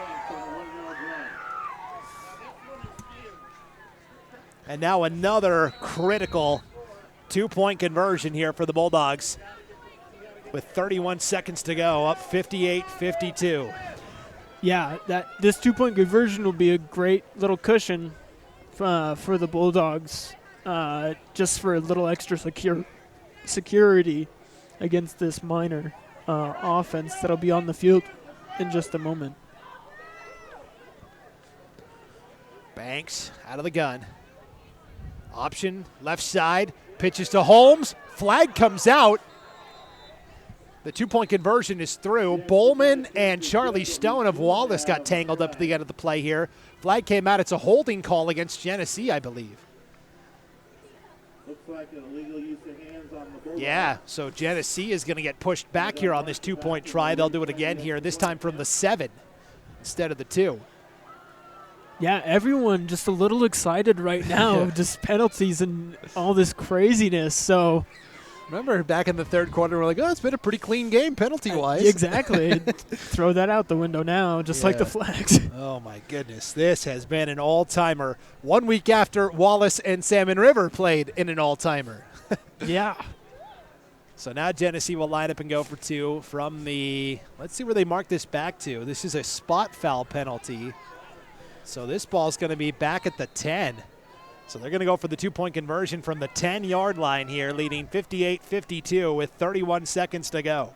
Banks on the rollout, looking for the backside fade, has his man! It's Holmes for the 2-point conversion. Completely unguarded. Yeah, no one was there. So, great play for the Bulldogs right there to get the 2-point conversion. Absolutely needed, and just a little extra security on top of that touchdown. So really good job right there. And pretty good execution, milking off about like a minute or so, roughly. And now only giving the Miners 30 seconds of time to deal on offense. So pretty good execution right there for Genesee on offense to milk the clock and then make the plays happen. Well, 30 yards and penalties against Wallace. Yes. Definitely helped. Our game reset, 31 seconds to go. Genesee leads Wallace by 8, 60-52. Genesee has 1 timeout remaining. Wallace has 2. Genesee will be kicking off to the Miners. They've been squibbing and onside kicking all night long. Wallace absolutely has to get hands on this, and then they will have a shot to try and march down the field and potentially tie this game up. Yeah, because if I'm Genesee, I'm going to try and get this ball back for that even more extra security that I need against this Miner offense, just to keep them off the field and absolutely no opportunity to score. So, and again, don't mind the turbulence on the camera. Again, we are basically on top of a cargo container that there is condensation and wetness that is just formed naturally by how cold it is outside. So it is a slippery surface up here. Yeah, so I'm trying to keep it stable. Here comes the onside kick, and they're going to do a line drive kick this time. This will go out of bounds around the 20-yard line. And so for the first time tonight, for either side, not a squib, not an onside kick. Wallace can make Genesee re-kick from 10 yards back. And I think that's what they're going to elect to do. Yeah. You can either take it where it went out basically, or with penalty yardage, or you can make them re-kick from 10 yards further back.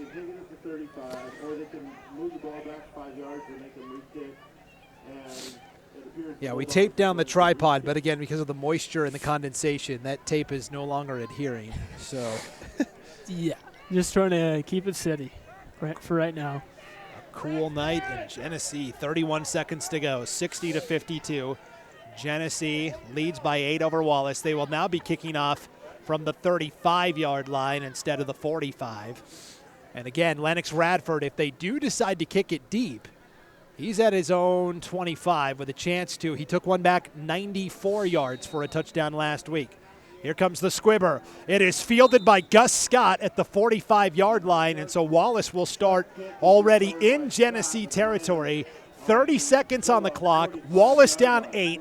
2 timeouts at their disposal, and they've got to go 45 yards and get a 2-point conversion to tie this game. Yeah, so find a way to get some quick momentum or energy or something just to get this touchdown going for the Miners right now.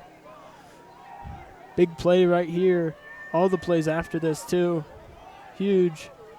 Miller on 1st and 10 over the middle, broken up by Noah Bowman. Had a chance at the pick. Got a hand up there and swatted it away. 2nd and 10. He almost could have picked that, I thought. But good play on defense either way by Bowman. Being everywhere sort of tonight. Yeah, ended up batting that one away, so it's 2nd and 10 with 26 seconds to play now.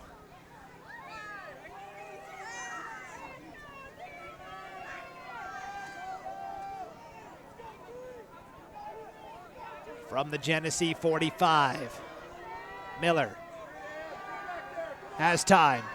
Taking a deep shot, looking for Larson. He's got it! Down to the 5-yard line with 18 seconds to go between 2 defenders. Hank Larson comes down with the reception. A gain of 39 and 1st and goal from the 6. Absolutely big play right there for the Miners to get inside the 10-yard line and create a lot of pressure for this Genesee defense to get a stop. Really good play right there. Again, Carson Warner Hall and Noah Bowman had the coverage. Larson just went up and got it. And so it's 1st and goal from the 6 with 18 seconds to go. Wallace spends their 2nd timeout here. 60-52, Genesee Last week's game with Wallace and Salmon River was 64-58. It came down to the final minute. Salmon River had the ball in Wallace territory, had to go for it on 4th down.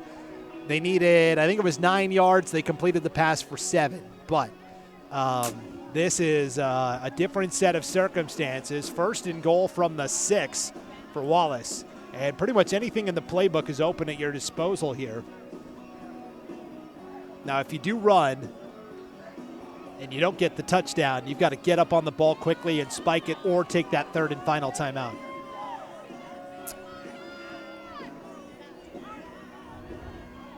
Seconds to go here. 1st and goal from the 6. Wallace down by 8 on the road in Genesee. Winner of this advancing to the 1A state semifinals. Miller alone, low snap, picks it up, has time, throws the fade for Scott, the tight end, he's got it! Touchdown Miners! Gus Scott from 6 yards out. And we are a 2-point conversion away from a tie ball game with just 12 seconds to go. The ball game comes down to this next play. Yeah, huge. Another huge 2-point conversion right now for the Miners. So they convert, tie the game up. They don't.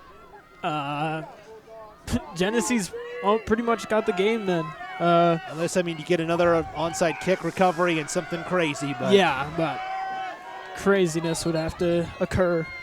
Genesee has 1 timeout left, and they are going to spend it here just to make extra sure everybody knows their assignments.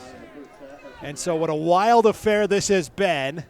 Wallace trailed by 14 with 6 minutes to go, erased that deficit to tie the game.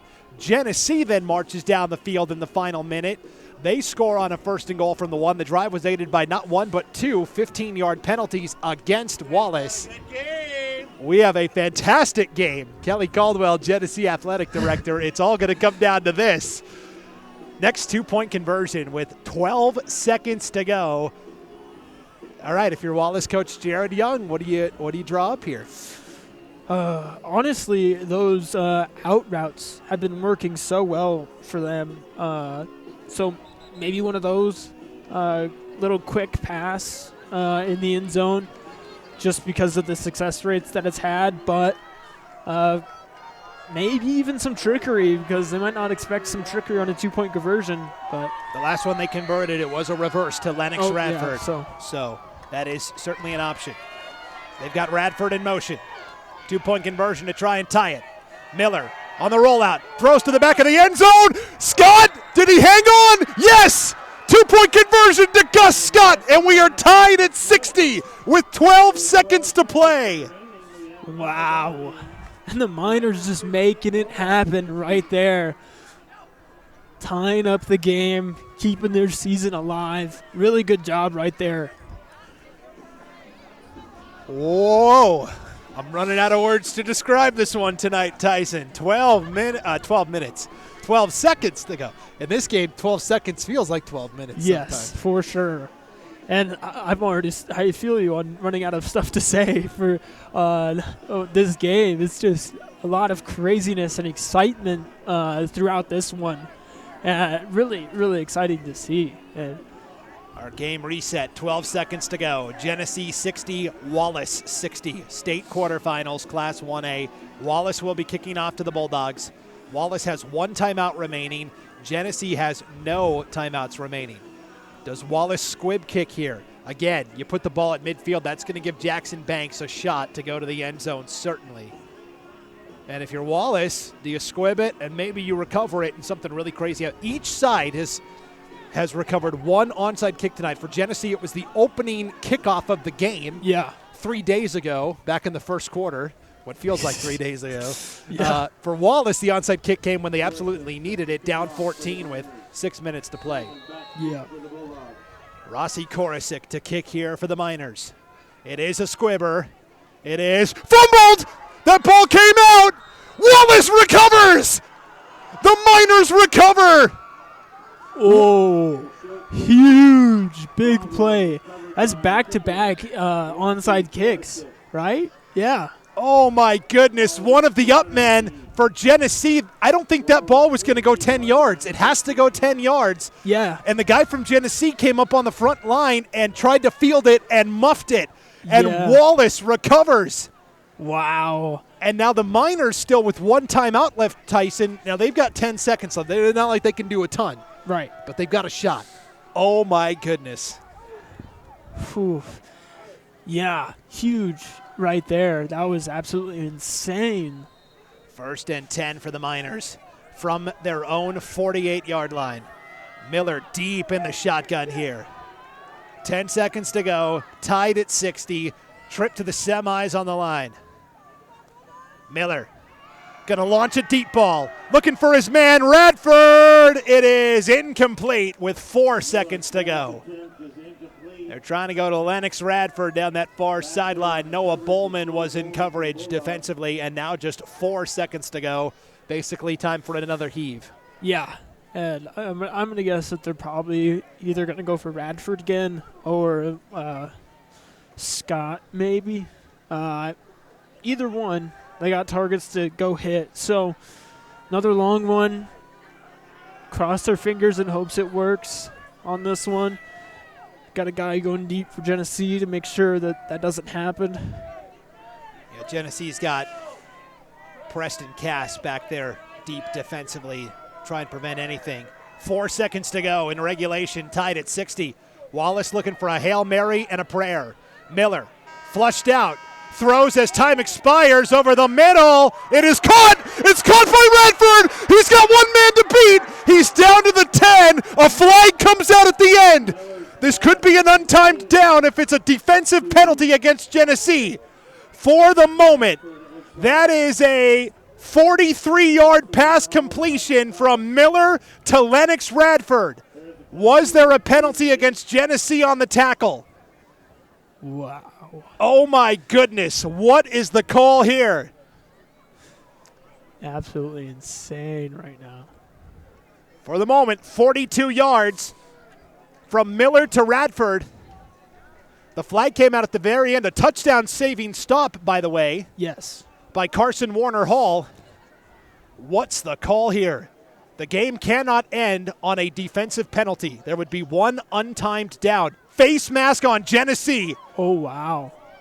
That'll be a half the distance to the goal. They're going to put that ball at the 5, and we will have one untimed down. If Wallace scores, it's over. If they don't, we go to overtime. Either way, buckle up. All the marbles right now. Got to execute. If you're the Miners right now, make it happen. Huge, huge play for both teams. One untimed down from the 5. Tied at 60, no time left on the clock. Miller rolling out for the win to the end zone. Another pass interference penalty. Again, they were looking for Gus Scott on the lob. And again, that's actually not a bad play by Cameron Holmes to just drag him down, because otherwise Scott makes that reception. Yeah, Gus Scott had that touchdown all day. So really good play right there. Even though you got the penalty, didn't get the catch. So gotta trust your defense one more time. Again, they'll move it half the distance to the goal. So it's going to be at the 2.5-yard line. Officially, we will call it the 3. And again, another untimed down. And Wallace will line up at the 3. And again, if they score, it's over. If they don't, overtime. Miller out of the shotgun. Everybody bunched in tight this time except Radford out wide to the left. One untimed down for the win. Miller. Back to pass, scrambling, avoids the rush, throws to the back of the end zone. It's broken up. Incomplete. They were trying to go to Hank Larson, and we will go to overtime in Genesee. Holy Hannah. Wow. Tied at 60, headed to OT. Yeah, we said we'd have a crazy one, and it definitely lived up to that. This is insanity over here in Genesee. And as a friendly reminder, the overtime rules, per the NFHS, each team will start at the 10-yard line, and they will have 4 downs to try and score. We will have a coin toss first. Whichever team wins the coin toss can choose either offense or defense first, or which end of the field they would like to be on. At this point, I don't know that the end of the field matters too much, but you definitely, Tyson, want to be on defense first because then you know what you have to do on your possession. Yeah. Yeah. So whoever wins that toss is probably going to be on defense. Use that information to execute when they're on offense. And then, of course, that first offensive team is just going to say, we're going to come out and execute and score this and get the game over with. Tyson is so cold he can't even get the words out. Oh, no, my goodness. I apologize to everyone listening through my shivering, so thank you for bearing with me. It is a cool one. It says 40 degrees again. I don't know if I believe that. All right, let's see here. Let's take a break, and we will come back with overtime right after this. Don't go anywhere. Genesee and Wallace tied at 60. Back in a moment here on IdahoSports.com and the NFHS Network. Idaho's 529 can be used at any in-state or we out-of-state can, 2 or 4-year college or university. Is this tripod stretched all the way at a out? trade school for an apprenticeship. Whatever it is that your kid is Let's try interested to get in, it. that's available for them to use the fund. I really like the flexibility. It gives Wild the opportunity to pursue a whole array of training. So whatever your child's passion it's is, not you can support that. Tilted so much. To learn more, I think it was go just to up. I think it was just up on idsaves.org. one of those. Yeah. Parts awkwardly. Okay.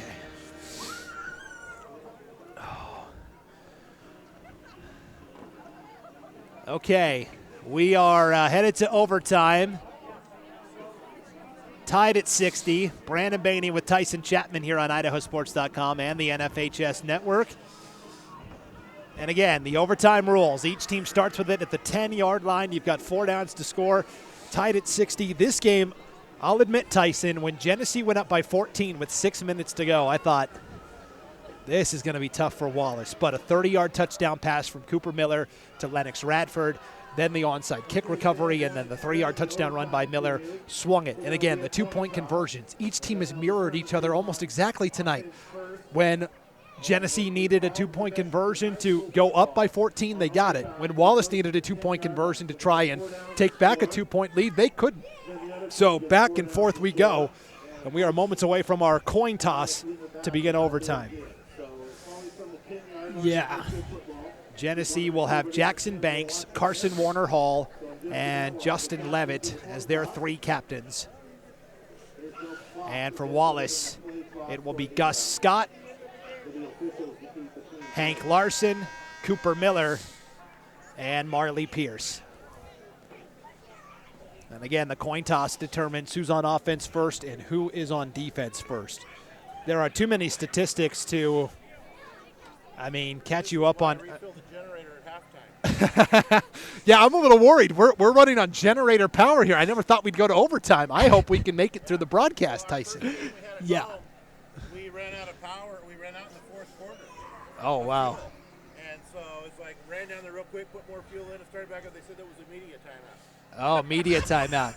We're talking to Kelly Caldwell, the Genesee AD. Hey, where's the nearest gas station if I need to go run and get fuel? I have some fuel down there. Oh, okay. Kelly's got us taken care of. Okay. Again, Genesee is undergoing some renovations here at their field. And so next year they'll be working on it. They'll play their games in Colton, Washington. And then in 2 years, beautiful upgraded facilities here in Genesee. But that means tonight we're on generator power. And so neither one of these offenses on generator power. No, they're full V6 horsepower tonight. Yeah. They are running at full speed and nothing holding them back. So, yeah. One word just to describe this game, honestly, is just crazy. Yeah. Be exciting to see how this all shakes out when it's done and over with. We will play at the south end of the field here. Pretty sure that's north and south we're looking at.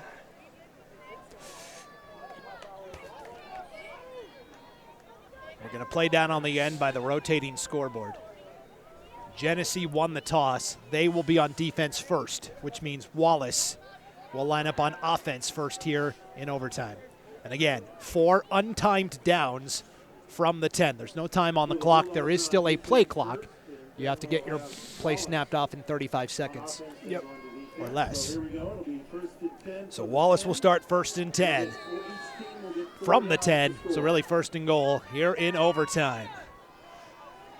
Free football. Thanks for being with us tonight. Brandon Maney and Tyson Chapman here in overtime. They'll start with the fake sweep. Miller up the middle. One play, one touchdown. Cooper Miller from 10 yards out. That did not take long. No, not at all. Cooper Miller doing what he does. Running the ball. Very handily. Good run right there. And the 2-point conversions are going to be critical here in overtime. Yes, this right here will be huge. All of them are huge, obviously, but Genesee really needs to stop right here, especially so that way they can come down and do their thing, get the lead.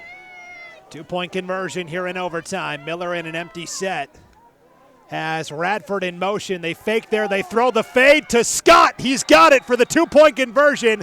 Gus Scott puts the Miners in front, 68-60. And now it's Genesee's turn to start from the 10, and we will play exclusively on that end of the field. Sweet. So you don't got to do much with the camera. And good, we don't have the press box. Yeah, in our way. Makeshift press box. That's right. In our way. I can't help but think that when Genesee chose that end, they did it with us in mind, Tyson. I believe they did, so respect to them for thinking about us.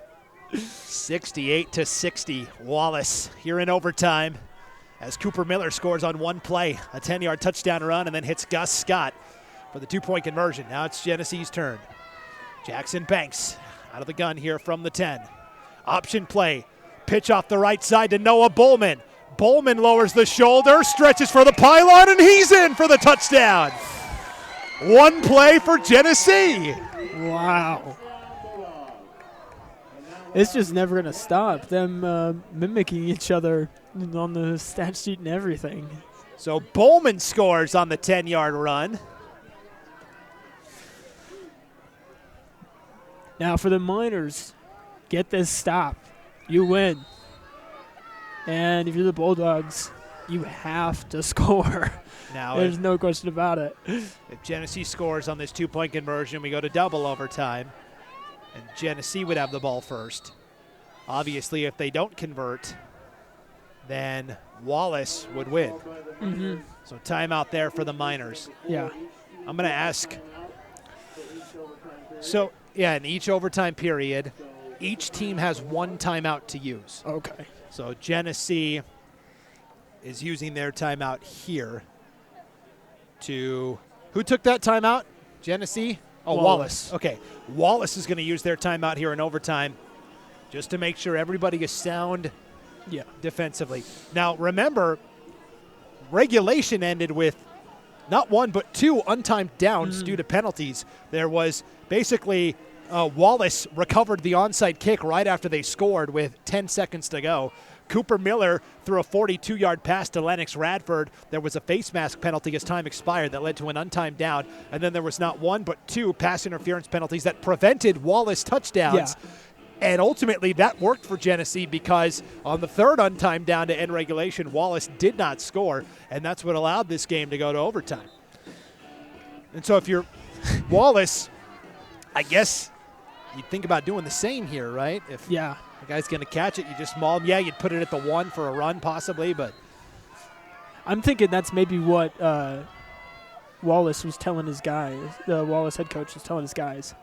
2-point conversion to try and send it to second overtime. Banks up the middle. He didn't get there. Wallace wins it. 68-66. Banks stonewalled, and the celebration is on for the Wallace Miners. 68-66 in overtime. What a finish. Oh, my goodness. It's over just like that. Yeah. As fast as it started, it's over. That's just crazy. I'm a little bit at a loss for words for what just happened because excellent play on defense. Everyone rallied to the ball to make that stop happen for the Miners. Just a heartbreaker right there for the Bulldogs. Really hard-fought game for both teams, so really, really good effort by the Miners and the Bulldogs. Just rough right there at the end for them. They try the two-point conversion. Jackson Banks on the quarterback keeper. And that Wallace defensive line, Rossi Korosik, Reese Williams and company, push the Genesee O-line back, and Banks absolutely stonewalled, and Wallace wins it 68-66 in overtime. Miners fans, pack your bags. You're headed south to play Tri-Valley next week in the 1A state semifinals. Wallace improves to 9-2 on the season. Genesee season unfortunately comes to an end at 8-2. An all-time classic, and one they're going to be talking about for years to come here between the Wallace Miners and the Genesee Bulldogs. Well, we've got to figure out who our IdahoSports.com player of the game is going to be, so we will take a break, calculate the numbers. This might take a while, folks. There was a lot of points scored tonight, and we'll come back with the IdahoSports.com postgame show. Don't go anywhere. You're watching the 2025 1A state quarterfinals on IdahoSports.com and the NFHS Network.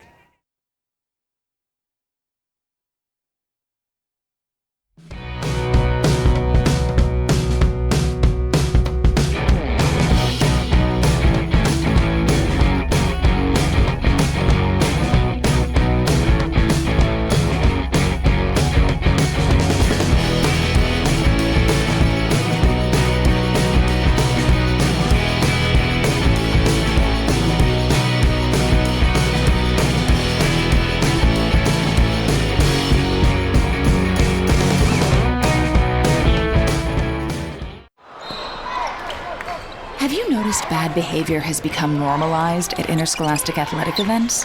Some fans seem angry. They lack civility toward one another. Some even get aggressive and unruly. Time out! What is going on? This has to stop. Let's not forget, school sports aren't just about winning. And they're definitely not an excuse to take your frustrations out on the official or the opponent.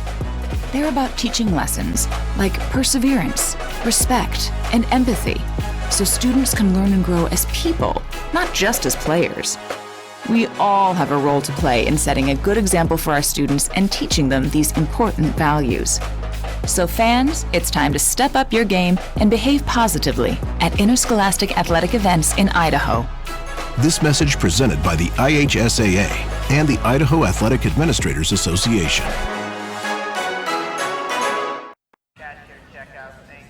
May I offer you one of our finest selections?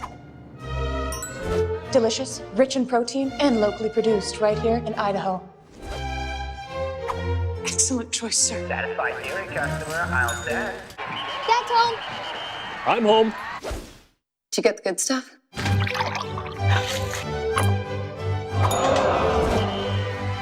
He's lining it up. He's going in. He scores! Idaho's 529 can be used at any in-state or out-of-state 2- or 4-year college or university. Can be used at a trade school for an apprenticeship. Whatever it is that your kid is interested in, that's available for them to use the fund. I really like the flexibility. It gives Wild the opportunity to pursue a whole array of training. So whatever your child's passion is, you can support that. To learn more, go to idsaves.org.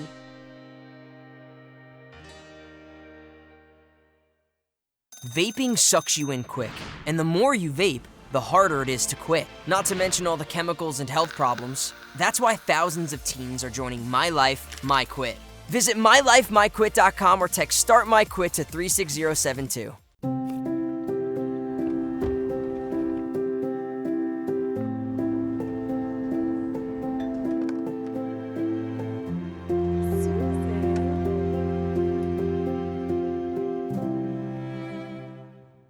It's that time again. Time to get the health insurance you need for next year. Open enrollment is the time for you to enroll in, renew, or change your coverage. At Your Health Idaho, you can save money with a tax credit on the plan that's best for you and your family. Don't wait. Open enrollment ends December 15th. More coverage, less cost. Only at yourhealthidaho.org. Enroll by December 15th. At Valleywide Cooperative, we're here when you need us. For 100 years, we have been here to help you with food, fuel, and good old-fashioned advice. And for us, serving is more than a job, it's a way of life, which is why we pour so much into the communities around us. We've employed hundreds of your neighbors. We take pride in that, and in giving back millions in sponsorships, grants, donations, and scholarships. It's our way of saying thanks. We're Valleywide, and yesterday, today, and tomorrow, we're here for you.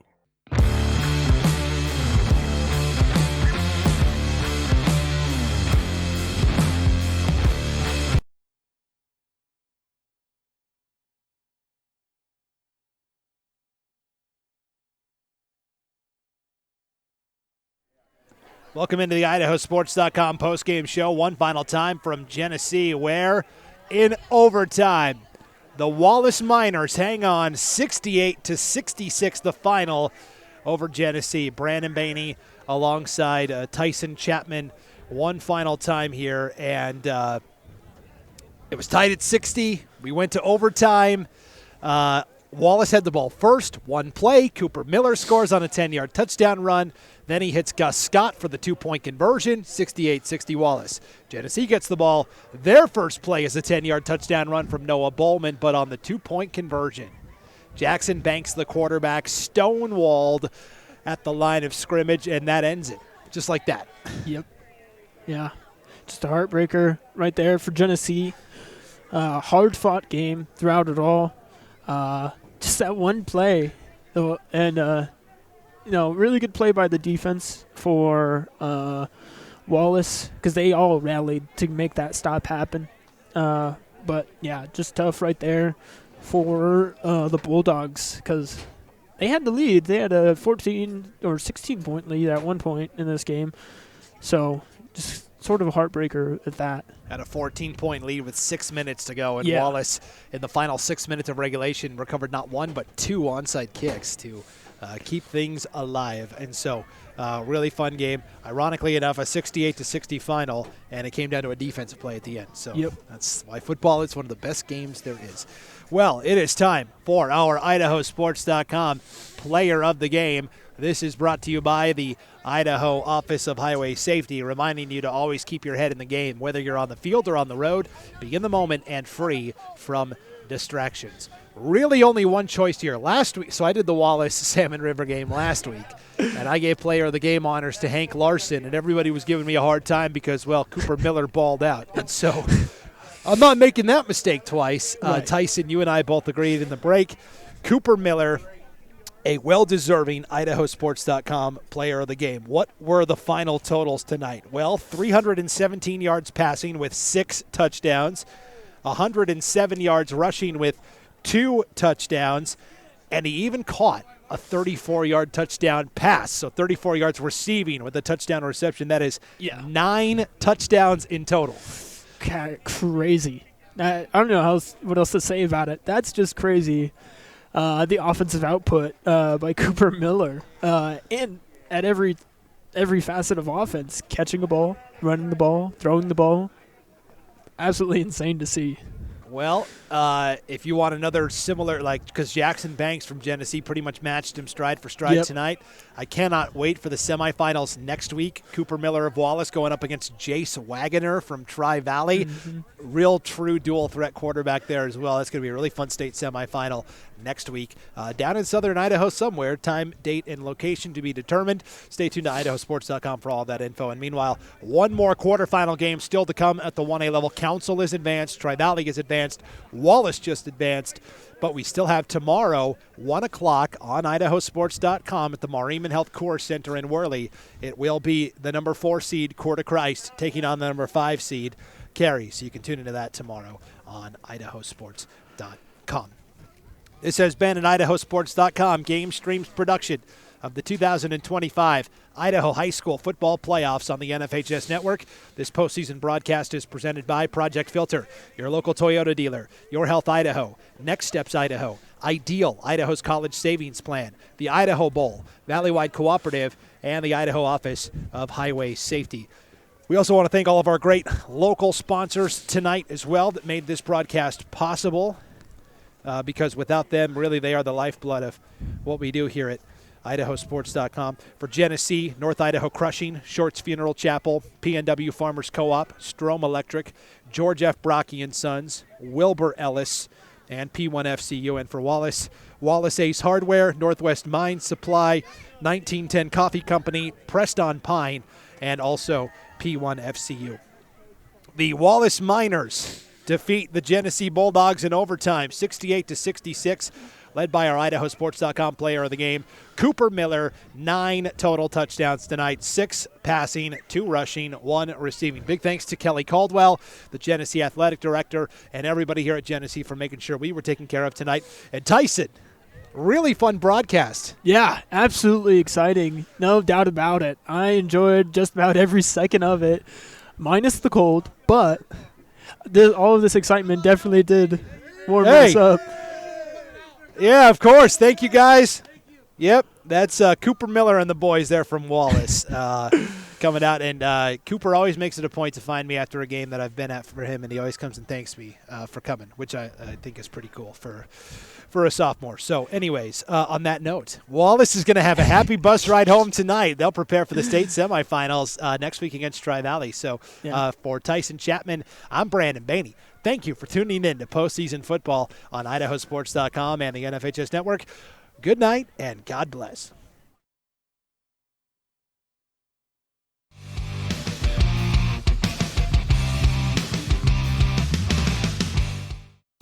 This has been a presentation of IdahoSports.com GameStreams. This broadcast is copyrighted to IdahoSports.com. Any rebroadcast, retransmission, or other use of this broadcast without the expressed written consent of IdahoSports.com is strictly prohibited.